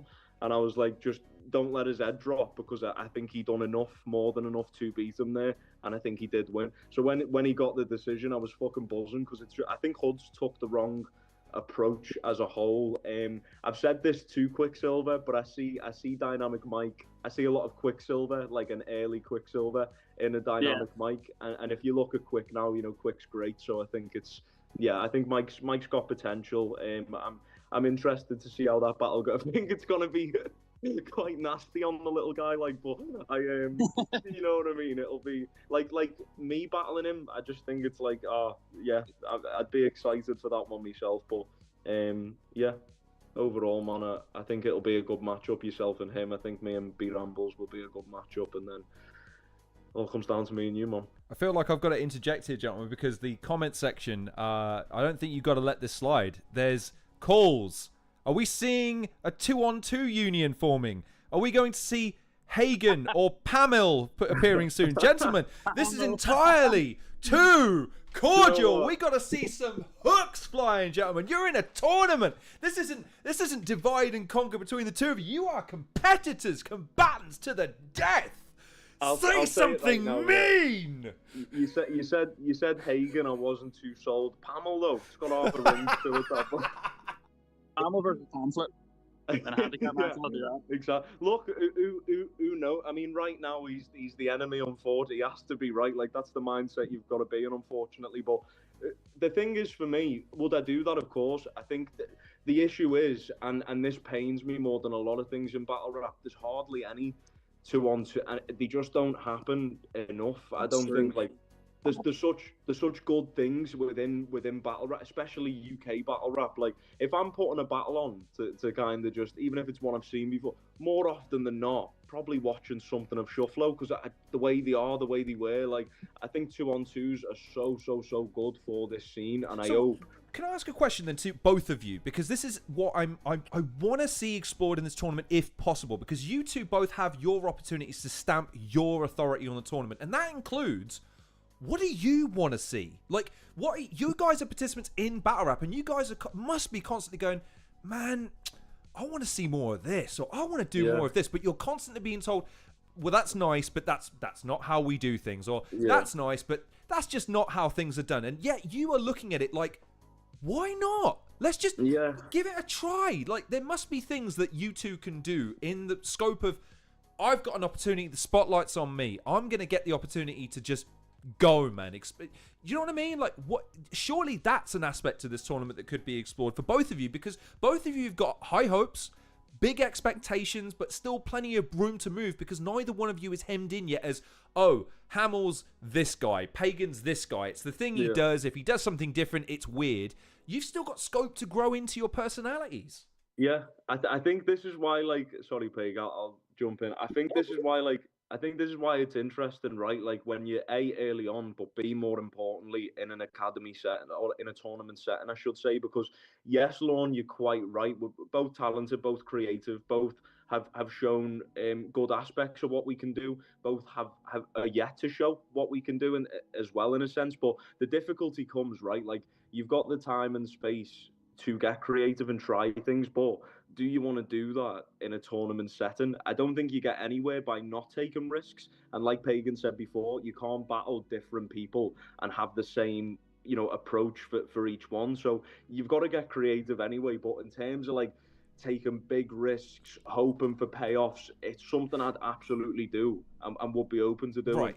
And that's the thing, because there's a saying, with all due respect, and both of you are infinitely younger and more handsome and filled with potential and the verve for life that I lack, okay? I'm basically a walking husk at this point and proud of it. But the saying goes, the first man through the wall is always the one that gets his teeth knocked out, because it's the hard thing, but it doesn't mean it's the wrong thing. And both of you, I'm sure, have your own look at things like, man, if they just did this, or if someone just did this. Again, you're going to have the opportunity to show it in a setting where it is basically, look, whatever sticks, lads, whatever gets that viral moment, whatever gets fans turning their head and going, wow, what's going on over here? This could be the opportunity for you, especially if, as both of you have experienced, the glass ceiling can be such an impediment to talent that could be exploding if it was only just said, right, do you know what? Fuck it. Go nuts. Go and show us what you can do. No limits. Fuck it. Go for it. I love experimental shit. Like, I love Will Ross throwing dildos around. I love fucking Kick Nelly doing flips and fucking talking about penis pumps. Yeah, I love shit like that. Even like what's the fucking Halloween one? I did one of them. I fucking forgot the name of it. Sorry, gas buff. Yeah, no, it's like shit like that. Where we just get a bit off kilter and a bit fucking goofy. Even if it lands, it's amazing, and it's like weird schemes, weird angles. I wish people did more of that. Angles in general, like some people just don't angle, and that's so strange to me. If you're a battle rapper, like I listen to people and what they say to me, and sometimes the bars are good, but I'm like, in my head, I'm like, this is what I would say if I was standing across from me. There are so many glaring things. In my mind, I'm such an easy person to write for. Like, like I could think of 1,000 angles for myself because I'm way out there and I'm fucking. There's a Hamill look on his face right now that said, "Oh, you have not half an idea, Pagan." God, we got that on camera, ladies and gentlemen. You all saw that, right? Brother, you don't know the half of it, but again, it's all love and respect, man. It's all for the love of the game. But yeah, and look, vice versa. Like I'm sure he'll have angles or punchlines or even just little one-liners, stabs that, like, you know, I might not have seen coming home. I definitely do, and he is an easy person to write for. Like but that shows how important what we're doing is, and like how good it is to battle a variety of people. Because like Kick Nelly, tough to write for. You start thinking like am I stooping to his level? Is that horrible? Would I normally say that? Would I want to say that? Where I don't feel that towards Pagan because he's not like that, you know what I mean? Like, look, if he gets nasty, then he gets nasty and we'll get there. But, like, at the same time, he's not done that before. I don't see why he would now. However, I welcome any approach with open arms, but you're an interesting person to rifle, lad, is what I would say. Because you are quite out there, but I don't think, again, about what Lorne was saying before, where, you know, you say things or do things and then they can be used again. I wouldn't have that, though, in the back of my head if I was you, like, oh, I'm an easy person. Because I'm what, you know, there might be someone who looks at me and thinks he's difficult to write for. There might be someone else who looks at me and thinks, fucking hell, this is a dream battle. I've got so many ideas. So it's all dependent, innit? But it'll be interesting, man. It'll be a good battle. Sometimes I watch battles and I hear an angle and I'm like, how the fuck has no one ever said that before to that person? So, mate, yeah, like, if you think true. of it, like Gasbuff versus Kingsley when he done the fish fed, like because Kingsley used to work as a trout warden on it. Like, that for me is probably my favourite round of Gasbuff. One of my favourite rounds ever from Undisclosed, because it's just, and that's such an obscene angle, but he worked it so well. Like, when he's like, you can imagine the fish escaping, flailing its fins, and Kingsley pops up like, lad, I've been waiting for this. Like, it's so well executed. And, like, I agree, man. Like, you've got to. I'm not saying don't get creative, because you absolutely do. I think you've just always got to weigh it up in your own head. Is this the right type of risk, and is there enough reward here that warrants the risk? And if there is, then always do it, man. True that. True. Pagan's got to go to the goddamn gym. And Hamill, you've been entirely too gracious with your time. So listen, gentlemen, I want to say thank you, not only for the battles that I've experienced, both of you now, pretty consistently. I think I've reviewed at least one of your battles each on the channel, and now we've done one live. I'm looking forward to what both of you have for us. One last word from each of you, if I can. Who's coming out on top Who's coming out on top? Who's going to win? Who's going to win? Me. Enough of this handshaking, skipping through the grass bollocks, lads. Come on. Who's I don't winning? know if I said that. I actually hate Pagan. I think he's a horrible guy. I don't like him at all. I think there's no respect there whatsoever. I'm gonna dog walk him. He's not got a chance, but I'm blessed to give the kid a plate. You know what I mean? Look, he's good at what he does. I'm good at what I do. I think it's going to be a hell of a battle. I wish him nothing but luck in his preparation. I hope he turns up on the day and delivers as he has been, because it'll only make for a better battle. Again, I can lie and talk shit and say I hate the guy, but I don't. There are people I feel strongly about. I don't feel strongly about Pagan. Like, it is what it is. I'm sure when it's just me and him, Brambles is out the way, Dynamic Mike is doing whatever it is that Dynamic Mike does, I think that then it'll be a lot more like, I'm locked in. Maybe I'm feeling a type of way about it then. But as it stands, I wish him luck. I hope he prepares well, which I'm sure he will. I can promise him that I will, and that he is getting a fucking fight here, which I'm sure he wants to hear. So yeah, look, I'm looking forward to it. I'm proud of where I've got to now. Again, like you said, the ways there is to go. I'm so far off, I think, getting to the peak of what I can do. So I'm excited, man. I'm excited. Watch this, ladies and gentlemen. Hey, Pagan, did you hear that? Did you hear that? He said he doesn't even pay you any mind. He doesn't even think about you. You're not even on his radar. He just heard about you today on the stream. When I introduced you both, you had to pretend to know who you are. How can you take that? Say something to him. Nah, same thing, really. Like, I've got two people in front of me that I've got to get through first. And I think I like the fact that it's set up the way it is, that he's the last opponent that I've got in the group. I like that. Because I know my creative process. It's like I'm going to get finished with Ramble, finished with the rounds, finished with the performance, and then I'll have material at that point, obviously.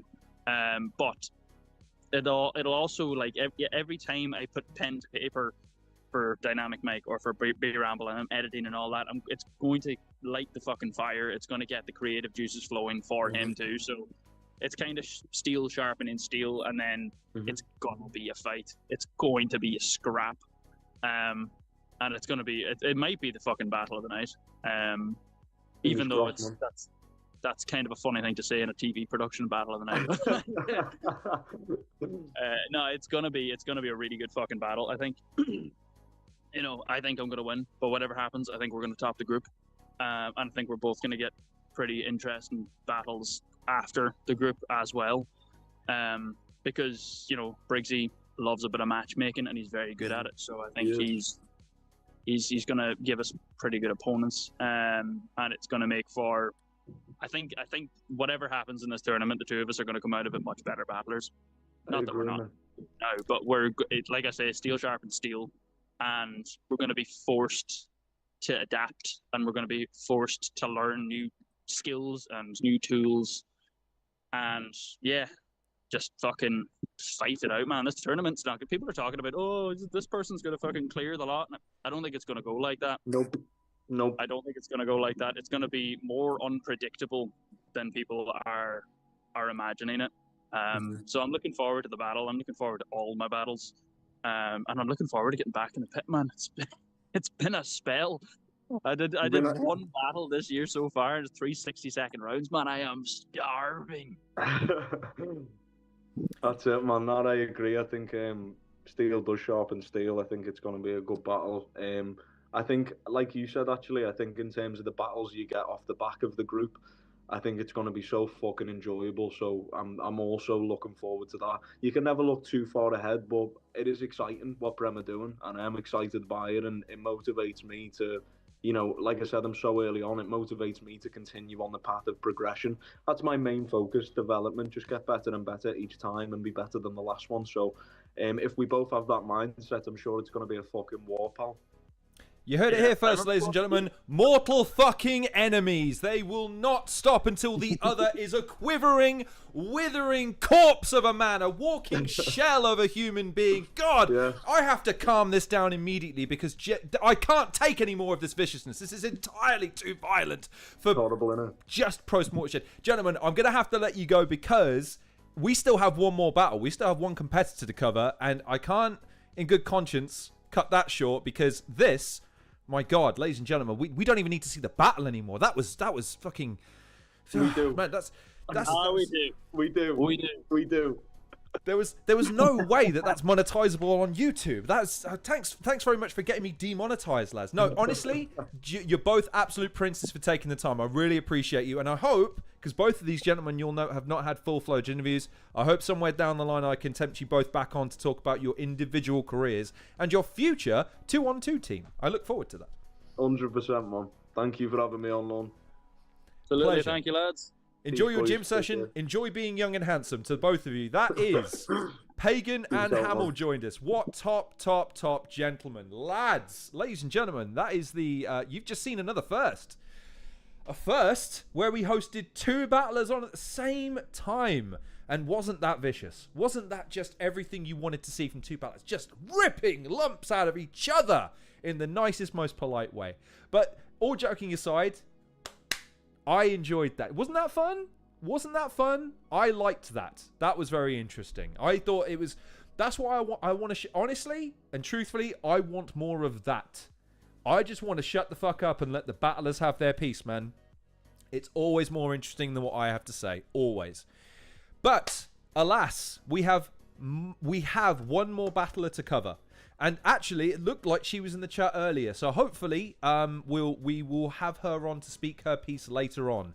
So, the final battle of the evening that we have to showcase is one B Ramble. And the battle I've picked is against another potential opponent in the tournament. They are in a different group entirely. But this is B Ramble versus Dej. The reason I picked this is because it is a more recent battle. I've seen her against Jeeves, and I saw her live against another gentleman. The name is eluding me now. But yeah, Angie, I agree. That was fun, wasn't it? Honestly, I know they're probably both now gone on to do other things. But Hamill, Pagan...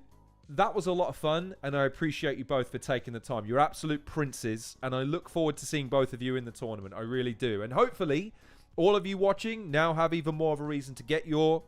Make sure you are tuning in when they are battling, because I think we've just seen our first rivalry I think we've both just seen the first two people that are staking their claim and saying, no, he's the guy I've got to go through to get it. But not if our next contestant has anything to say about it. B Ramble versus Dedge. Let's go. Let's fast forward a bit.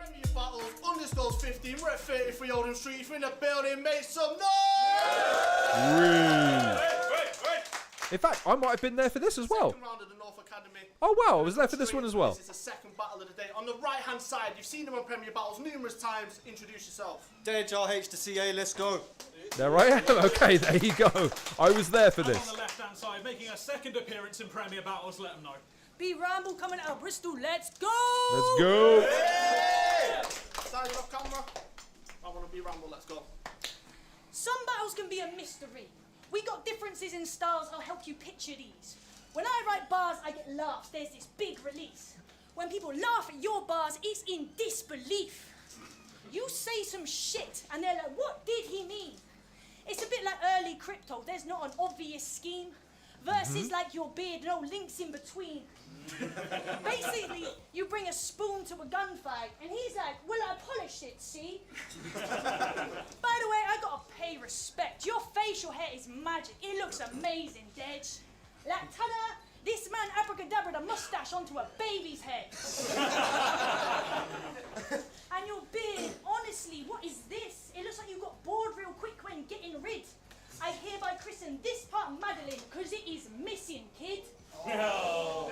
Sorry, distracted. Back to the comparative. When I write rhymes, I do it with style and with ease. You only find the right angle when it is 90 degrees.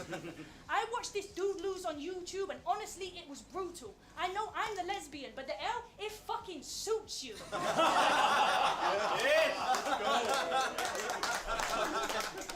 You've got all this pent-up rage. It ain't MMA. If it was, you'd get there, choked Angie. by the words you were meant to say. What's your mental age? Like 7, 8? String a sentence together and then celebrate? Go back to the pub chatting shit at the telly, mate. Thinking you sick, but you ain't heavyweight. No matter how many pints you sink, them doubts will never fade. This is the premier shit. All know who we need to relegate. Time. Clever stuff. Clever stuff. I think what I like about B Ramble is the focus. She's one of the few battlers that really puts her attention and focus on her opponent, directs it all, is happy to be petty, is happy to try and go highbrow when need be. So yeah, good first round. Let's see what Dedge has to offer. So I've got to shrub a bramble off my shoulder, like a thorn in my side, because this prick'll have you thinking that her stock about to spike. Well, I'm the poison to the hedge fund. A gravestone on the ground is where I'm leaving herbicide. I am... Just going to pause for a second because just gonna read a comment, just a random comment, just out of the blue. We could pick any comment really and read it, but oh, here's one. Lorne genuinely doing the absolute best promo for this tournament so far. Needs to get his flowers for this. You guys... He's not wrong, though. Thank you, Hylas. Appreciate you, brother. Her stock about to spike. Well, I'm the poison to the hedge fund. A gravestone on the ground is where I'm leaving herbicide. I am weeding out the crop until a thistle doesn't thrive. I am really outside. I'm in the garden. On the verges where I mount the corpse. See, I don't really like how B rambles on, so this crowd about to see me turn a bramble to a crown of thorns. But they said Dedge in front of Amber. He won't go hard like whiskey dick, so I'll get 1-to-1, then thumb it in and have her sweating on the spot like a running gym. If you was on your back leg spread, I still ain't coming in that rustic binge. I'd have to squeeze my own breast when I plunge it in. Cause squeezing your chest, danger on sight. If I squeeze too hard, get pus in my eye.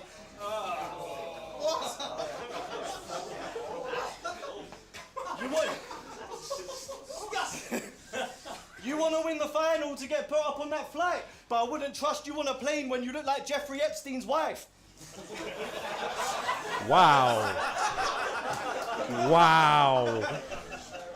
You want to win the final to get put up on that flight, but I wouldn't trust you on a plane when you look... I'm just going to stop because, again, only because... You want to win the... Oh, I feel for Stro. He gets years added to his life with some of the stuff that's said in rap battles sometimes, where he goes, "Oh, well, there goes the monetization for this video." Poor Stroh. Final to get put up on that flight, but I wouldn't trust you on a plane when you look like Jeffrey Epstein's wife. Oh no. Fuck's sake. You like Jeffrey Epstein's wife? You're thirsty. Time. Oh, time. Okay. Well, there you go. B Ramble takes the first round by default, it looks like. I would say that the difference between B Ramble so far and maybe some of her opponents is some of her opponents are quite happy to go into a more rhythmic delivery. I think B Ramble's delivery at the moment is very... what's the word I would use? There's isolated pockets of movement, and it can sometimes feel like the passage from one bar or one scheme into the next isn't as smooth as you might want it to be. But I think at the moment it's because she's in her defense, a lot of her stuff is very pointed. There's a lot of punches involved. So I would argue that there's some room to grow for her in terms of the delivery, in terms of it feeling less static and more organic. But so far, I have her winning this battle 1-0. When you start mouthing off, all I hear is projection of the fear you're feeling. It's a clear deflection. If you get in my face, I'll assume it's the queer infection. Only thing I'm worried about is an ear infection. Look, I get it. You want to take me down a peg or two. I think you're scared I'll end up pegging you.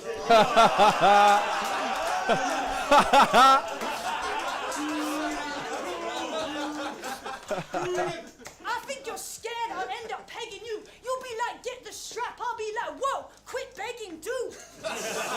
Besides, you're not my type, and Jeeves had better boobs. And Jeeves had better boobs. Plus, if you're anything like you right, I'm guessing that you're very loose. You see, his name's Dej, Dale Edge. I asked Alexa what Dale meant, and I am lubing you up here, preparing you. But she said Dale means a wide open area. What is that wide open area? Dale Edge. She asked if I wanted to know how far Dale stretched. Hell yes. 78 miles. That was too much for my frail head. This man has got Yorkshire in his tail end. I would need a rail card or travel pass to get around his massive arse. It's rammed with traffic cars and trains that only have standing room. The guard can't even get past with snacking carts. You have to shout down the carriage, can I have a Mars? The guard's like, no. You're like, why? He's like, though this Dale is large, he is never, ever packing bars. Because Mars bars. So there you go. So again, growing into the battle a little bit, had a couple of hooks that landed and was smart enough to write to be able to follow that cadence and deliver on it. So yeah, great second round. And had a really good high moment by flipping the expectation on its head.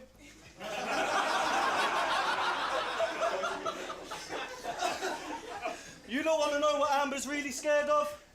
It's that when the time comes, her novelty wears off, see? There's not many female battlers in the scene. So when one comes along, there's an extra need to hype, and really, I don't think that's very equal rights. It's actually quite offensive to straight white guys. And I know you don't consider yourself either him or her, and these days that subject can be tender. So I do find it ironic that you claim non-binary, but then rely on these fans to push that agenda. And you can say you're not, and you can say you're non-binary. That's cool, but take note. You said it in the last one, but that's cool. But take note. You can say you're non-binary. That's cool, but take note. The body bag in the morgue was still Reed Jane Doe. So take against Jeeves. You told the whole crowd you was gay 4 bars in, as if we couldn't tell. You play the gay card so much, it's like you use it as a screening to get a bigger reaction on your jokes until the bell. I see through what you're scripting, but I'm still confused about the meaning, because you say that you're a them. I don't see a plural being. I just see an insecure, posh white girl who's desperate to be different, and if we disagree with her, then she's gonna play the victim. So I'll rip they out the bubble, them's the rectory. I'm looking at the next round like who is next to bleed. Forrest Gump. I had a bad run in the past, but now I carry bodies through the brambles to lay down casualties. Yeah, so I wouldn't say he's burying himself. What I'm saying is, right, okay, and again, this is just my opinion.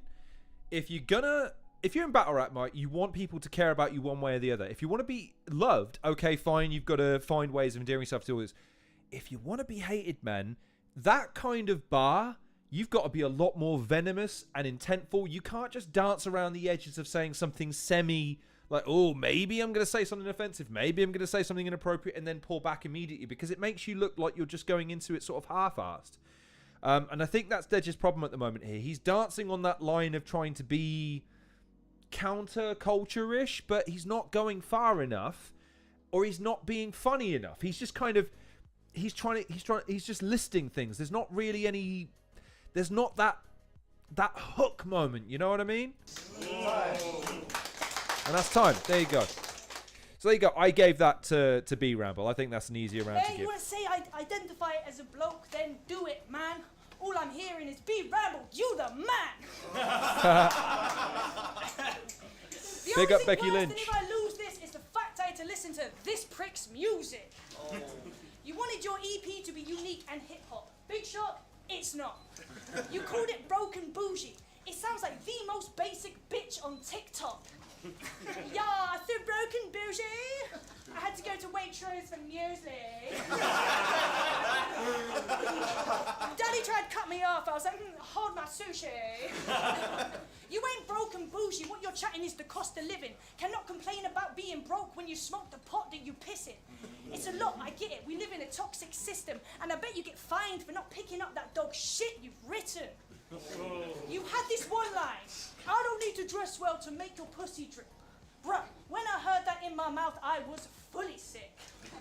How does that work in bed? The girl's like, God, your hoodie fit. You made my shorts quite wet. He's like, you're a sugar tits. No girl can resist a Nike ticket Sports Direct.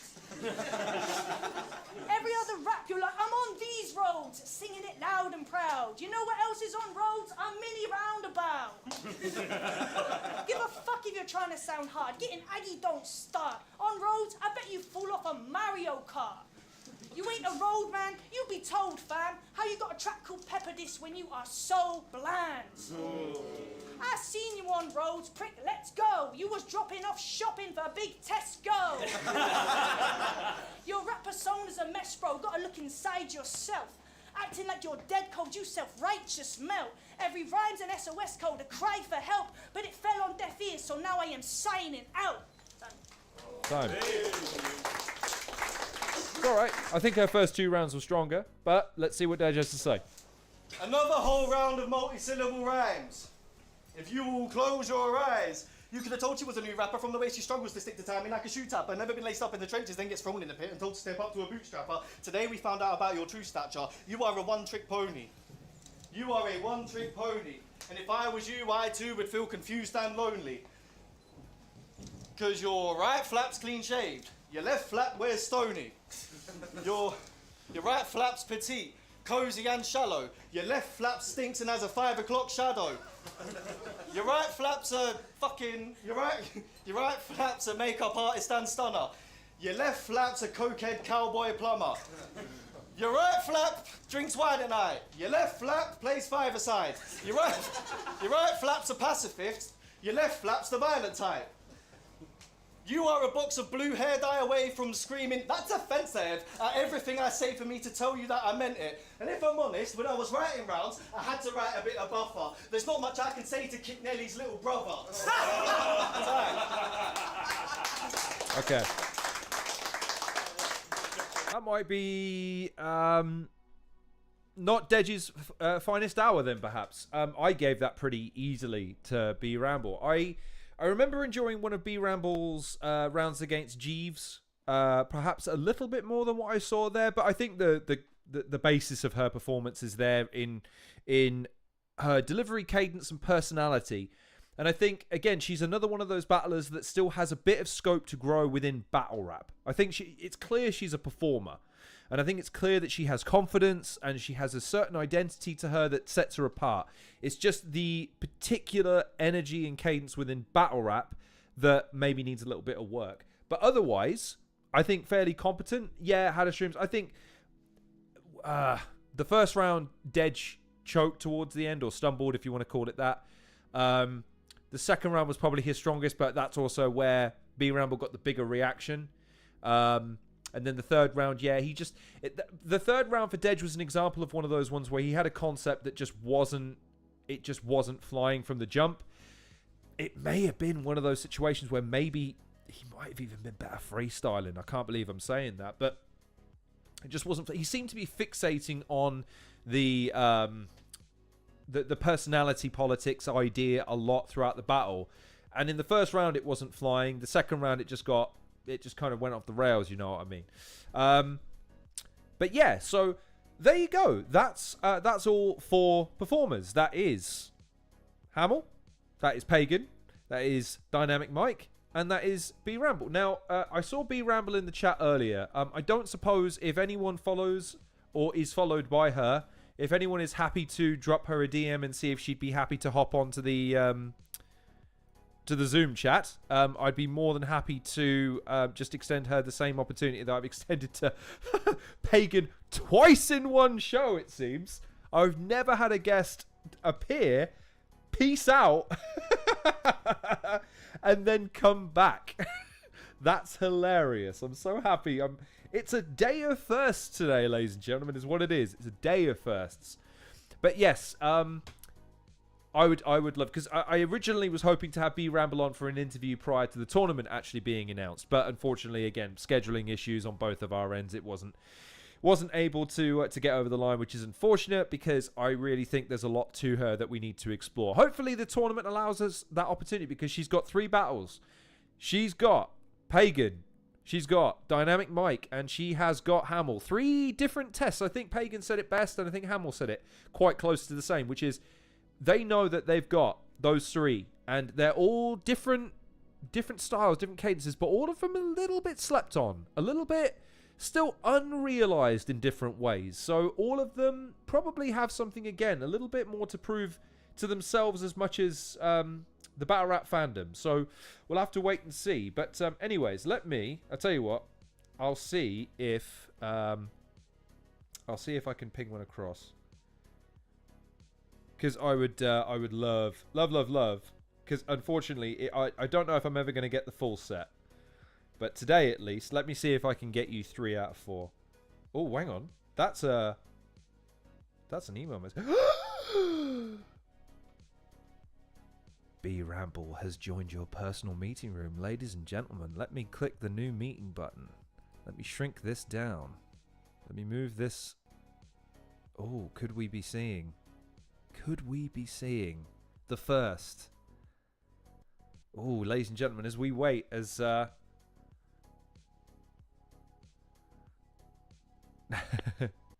Dojo is in the chat as well. I hear noises in the background. Could it be? B Ramble is joining us. I think she is. Let's wait. Let's give it a second. It could be my laptop. My laptop is notoriously bad when it comes to this stuff. Let's see. Let's give it a second. I've switched it over prematurely because I want to make sure this is nice and clean. Because I know, ladies and gentlemen, we've been going for 3 hours and 15 minutes. 3 hours and 15 minutes of battle rap content. You are stars for sticking with me throughout this whole thing. I appreciate it. So Dojo just joined in. I'm not accepting any Mike slander, Hylas. He's not accepting any. Although, Dojo, again, we didn't see much of you in this show. I'm sorry to say. There was no smug face. There was no smirking. There were no hats. We were all very disappointed. We're hoping to see more as we showcase more battlers tomorrow. It was really the McCoy show. Let's all be honest with ourselves. It was really the McCoy show. Let's be really honest. So let's see. I heard B Ramble in the.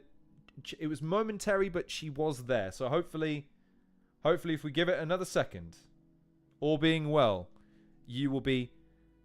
Oh, okay, fair enough. If not, it's not a problem at all. No worries at all. Like I say, I mean, I'll leave. I tell you what, I'll leave the meeting running for now. If you want to give it another bat. Whoops, sorry, click the wrong button. Although, right, can we hear? Can you hear me?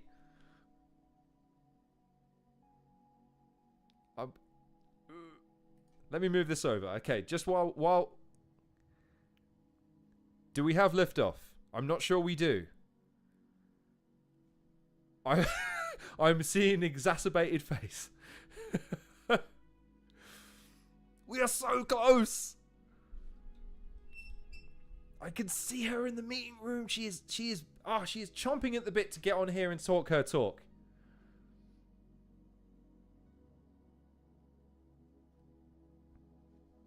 Come on now. Let's see what we're saying. Come on now. How can there be 3 participants? How does that work? Wow, that's impressive. Somehow B-Ramble is in twice. How does that work? Let's remove that. Once removed. Oh, do you know what? No, I'll leave that. I'll leave it. I'm going to leave it. I'm going to... BB struggling. I'll tell you what, because we have been going late. I tell you what, I will leave the meeting running. If you want to have a mess around with it, no one's going to be able to hear you. No one's going to be able to see. It's all good. So, I don't know, Cell. People are just shit, Dojo. Again, Dojo, I told you in the comment section, you are now the barometer. If we see you in the crowd and we hear something, we immediately cut to you because you are our barometer. We judge whether or not a battle is fire or if it's straight ass. Pagan says it. We want Ramble. Talk your talk, Ramble. Talk your talk. Don't you get bodied by no technology now? No. We don't want to hear that.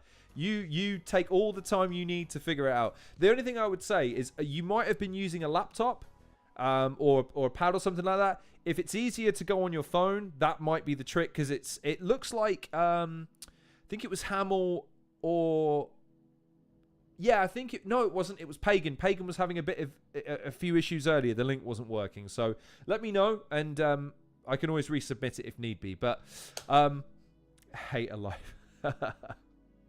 That's hilarious. BB struggling. I love it. But just in case B-Ramble isn't able to join us, I appreciate you trying, by the way, if you can see or hear me at the moment. And ladies and gentlemen, boys and girls, I appreciate everyone tuning in for these. How are you finding them? Again, this is our 3rd. We'll do a 4th tomorrow, and we will continue this series on Tuesday of next week. So hopefully all being well, we'll do 2. We'll do one on Tuesday night, and we'll do one on Wednesday night, where we cover groups E and F respectively, and then the last 2 groups afterwards. So I can hear movement. I hear noises. Am I on? I can hear you. Can you hear us? That is the more pressing question. Yes, yeah, I can hear. There we go. Ladies and gentlemen, boys and girls, children of all ages, B-Ramble joins us. The one we've all been waiting for. Biggest victory so far. Right, let's waste no time. You're in the upcoming Premier Battles Where Winning Matters tournament. I don't know if anyone knows this. Are you excited? Yeah, I'm super excited. I mean, I'm very much taking it a battle at a time. I was still super sort of fixed on the academy, and then it's coming into a new tournament. But the whole new tournament format, yeah, seems really exciting. Lots of big names in there, so that's exciting. But nah, just looking at the group, really, you know, Hamill, Pagan, Mike in there. It's gonna be a good one. I think the question becomes, because I don't know if you realise this, but two of your compatriots, your competitors, one Mr. Hamill and one Mr. Pagan, seem to think that they've got the group sewn up. They think they're going to finish 1st and 2nd respectively. They're not really looking at the group as much of a challenge. But there's you. What do you got to say to that? I mean, you're not in this tournament for the fun of it. You're not in this tournament to come 3rd or 4th. You're here to put a name for yourself in people's minds and inspire people to go, no, this B-Ramble's got something. Talk to them for a second. Tell them, listen, lads, hold your fucking horses. I'm here, and don't you dare look past me. Talk to them for a second. Mate, I've got no interest in trying to convince anyone else. Everyone's got to have their own sort of thoughts and things in it. You know, everyone comes into the tournament sort of backing themselves, and if people, they don't want to say they're overlooking, because it's not, you know, they're respecting the battle that's ahead, but they're looking to the one beyond, and that's fine. That suits me perfectly. I look exactly where I need to look, and I write exactly how I need to write, and then we just leave the rest up to what happens on the day. I'm cool with that. So yeah, if they want to look at each other, that's fine. That's less focus on me. I'm cool with that, lads. Yes, Hamill and Pagan. I look forward to seeing that battle. Will it be the Academy final? Gonna have to wait and see, aren't we? What does this tournament mean to you now? Because, of course, the part of the tournament is designed to showcase guys that maybe haven't had the opportunity, maybe need reps, or whatever it is about them. But this tournament is an opportunity nonetheless. And it's to showcase you to a new audience or to a growing audience. Tell me about how you feel about the prospect of really gaining some traction and momentum in a format that's going to be designed to showcase the very best of what you have to offer. Yeah, I think it's obviously a very exciting thing.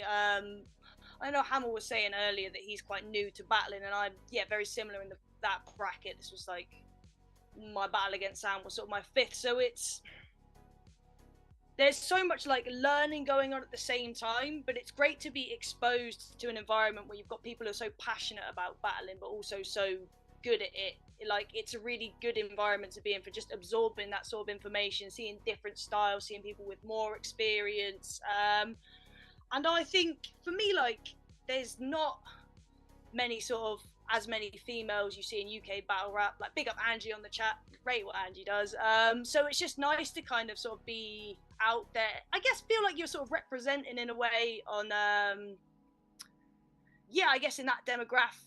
I'm also just looking to bring a bit of humor and stuff to battling. I really love seeing battlers do that, so kind of trying to get that out there, get my sense of humor out there, get my personality out there, and part of that through the tournament will be uncovering it, because I guess the longer I'm writing, the more battles I have, the more you uncover your style, the more you kind of get to know that part of yourself. So I guess we'll all be on a journey together. I love that. A journey together, sure, but it's a journey that you have to carve your own way through. And let me ask you, and being honest with yourself now, okay? This is a clean slate for everybody, okay? I know that there's top tiers. I know that there's people that have got CVs and blah, blah, blah. But this is a clean slate for everybody. You get the chance to stand against every single person on an even keel. How far can you go?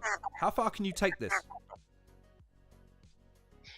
It's a good question. I think like everyone else, you're not going to put yourself in these positions if you don't sort of back yourself in that situation. Like, there are people who have like great talent, great sort of experience. There are people who are newer at it, who are still like passion, talent, it's all there. But I think coming into every sort of battle, I'll be backing myself. So I'll take it one battle at a time, but I don't think there's any reason I couldn't take it all the way down to the end of the line. But I won't be looking that far ahead until I'm getting there. It's like looking at a marathon and being like, how are you going to feel on the 26th mile? You're like, don't fucking think about that, mate. So I'll be taking it a battle at a time. But yeah, I wouldn't be here if I wasn't confident in what I could do. But how are you feeling about the prospect of upsetting people? Because that's, again, this tournament is a case that anything can kind of happen. You know what I mean? It could be a case where you come in and give a performance on a day that a guy you catch him slipping, you catch him sleeping. You get to have moments, you get to have the production of Premier Battles behind you to showcase, again, the very best of what you have to offer. Okay, let me ask you like this. What do you think you can bring that we haven't seen from you yet? Well, I guess hopefully in that sense, the sort of upset, do you know what I mean? I think it's a very favourable position coming into a battle as an underdog, like, being in that position to provide an upset to really sort of, turn the tide of things, is something that I'd be quite excited to do. So I think to come in sort of flying a little bit under the radar would be, and sort of make my presence felt when I'm in the room and I'm in the pit, and then you won't see me again. That's sort of until the next one. One last final question then, and this is promo time. This is the big sell moment. This is where I want you to put on your listen, motherfuckers. I got something for you. Okay. Why should people support you? Why should we be looking at you now and saying, right, well, there's a million guys. We could be following any one of them. I mean, I got my favourite already, B Ramble. I mean, what can she possibly offer me as a fan? Talk to them for a second and say, listen, I got something for you. And this is, I want to hear what you are going to do better than anybody. What you're going to bring to this tournament no one else can. Why should people get behind you for this tournament? I think for what you're going to get with me is authenticity. Do you know what I mean? It's not going to be any false bravado. It's going to be, I'm there as me, you know? I'm working hard behind the scenes. I'm uncovering kind of parts of myself, but you will see a genuine performance. I am there I'm there for myself, but I'm there to serve the people. I'm there to put on a performance and to entertain. I want the people in the room to have a good time. Like, us as battlers on stage, there is a personal endeavor to it, but like the audience is such a big part of it. The crowd, the room, the atmosphere, it's something we're all in together. So for me, I'm there to put on a show. So if you're there to have a good time and you want someone who's going to give you a good time, look over here.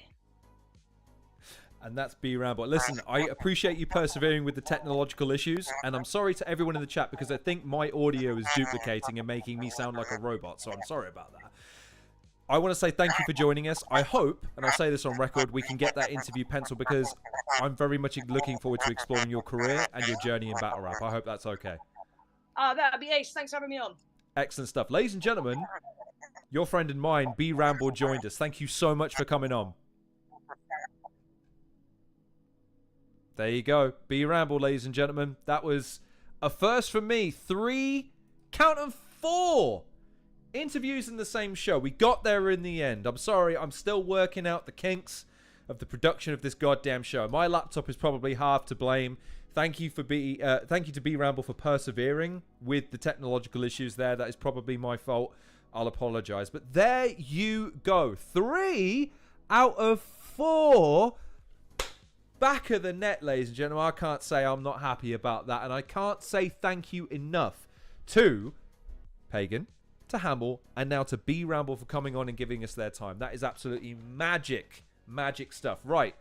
Before I love you and leave you, let me go back through some of these comments because there's so much that has been said and I haven't been able to cover it because we've been too full of guests and content. God, we've had so much. Let's have a look. Angie with the claps. I agree. It was good stuff. It was fun.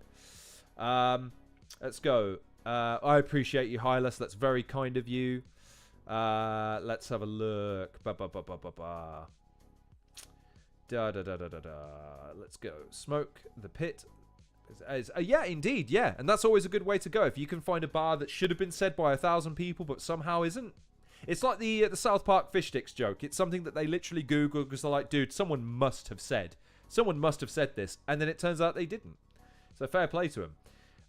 Let's go. Interesting one from here from Hylas. Living up to his name of hot take. Based on what I've seen here, I don't think Dedge or Dynamic Mike have any right to be in the tournament. Just my opinion. A new audience are going to think Prem is an amateur if they only see them. Pause. If that's their level now, sure. But there's room to grow. I'm sure Prem are going to offer them every opportunity and every extension of courtesy to give them training, to give them courtesy, to give them some tips, to give them some guidance. I doubt very much they're going to just let them walk into the lion's den with nothing. And I'm sure the other battlers are going to be only too happy to offer them advice and some training as well. So I appreciate what you're saying, Hylas, but I trust the process that Premier Battles are trying to put in place more than most, perhaps. Dojo joined us as well. I appreciate you for tuning in. Let's have a look. Okie dokie. What's that to do with Hadashim? Sorry. The comment regarding our new Uncool Keith album. Let's have a look. Be patient, young Hylas, says Dojo. That's hilarious.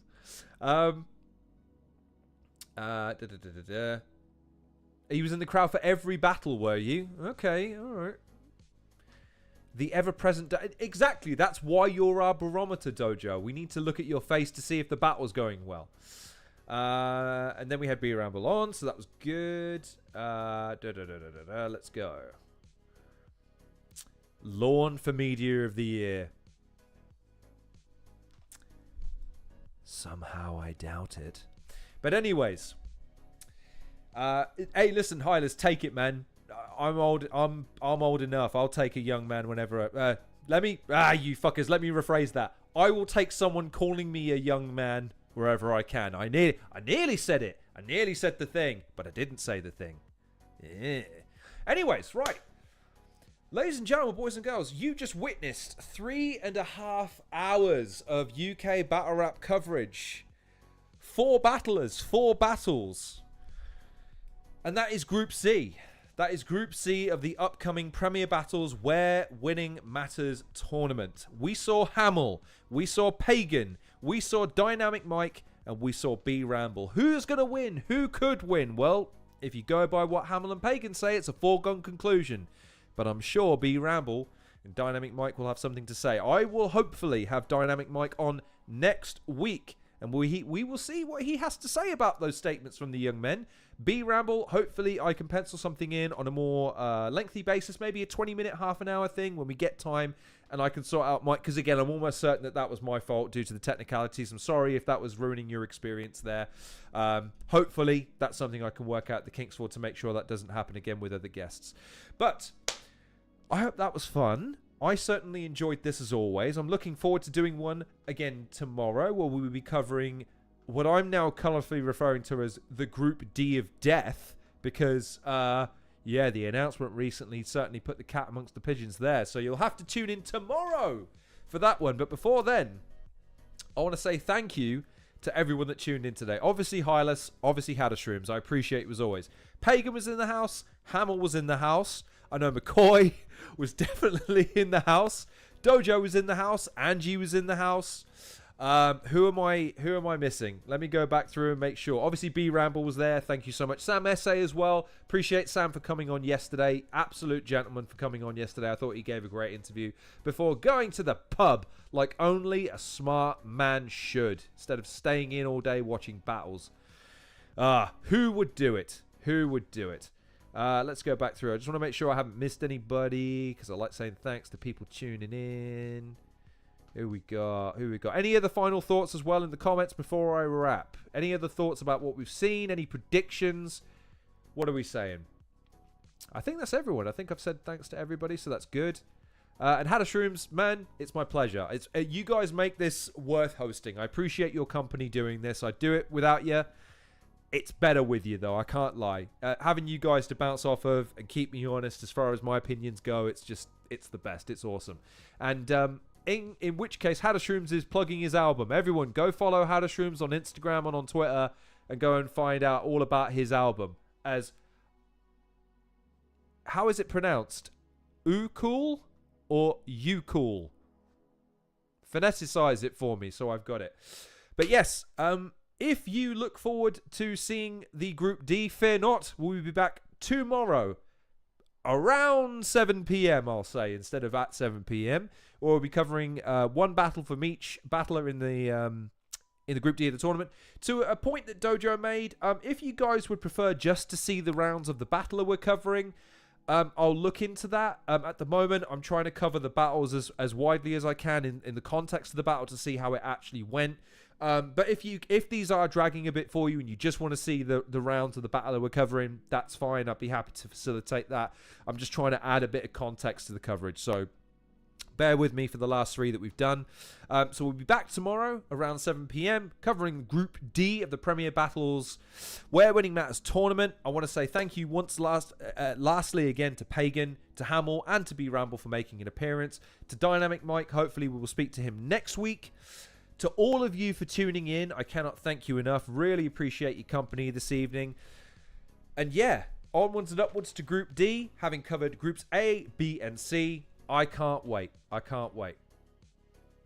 Sweet. So yeah, Hadashrooms' album is out tomorrow, so stay tuned for that as well. Appreciate the shout, Hadashrooms. I will try and keep my eyes peeled for it while I'm at work tomorrow. Anyways, it's nearly 10 o'clock. Everyone's got other stuff to do, so go ahead and have an amazing rest of your evening, whatever you're up to. Like, share, and subscribe. If you've not seen the other streams, feel free to go and watch those back. They're all really, really long too, but hopefully there's enough in there to keep you ticking over in the background. Maybe just chuck me in the background so you can't hear me. Tune in tomorrow, and then tune in on Tuesday and Wednesday next week for the next 2 after that. But before you do any of that, thank you so much for tuning in. I sincerely hope that you're all taking very, very good care of yourselves and everyone around you as well, and you're all rich and living with, you know, mountains of money and riding unicorns to work and all that good jazz. And before you do any of all of that, I will see you on the next edition of the Halcyon Show. God, that was a good show, wasn't it?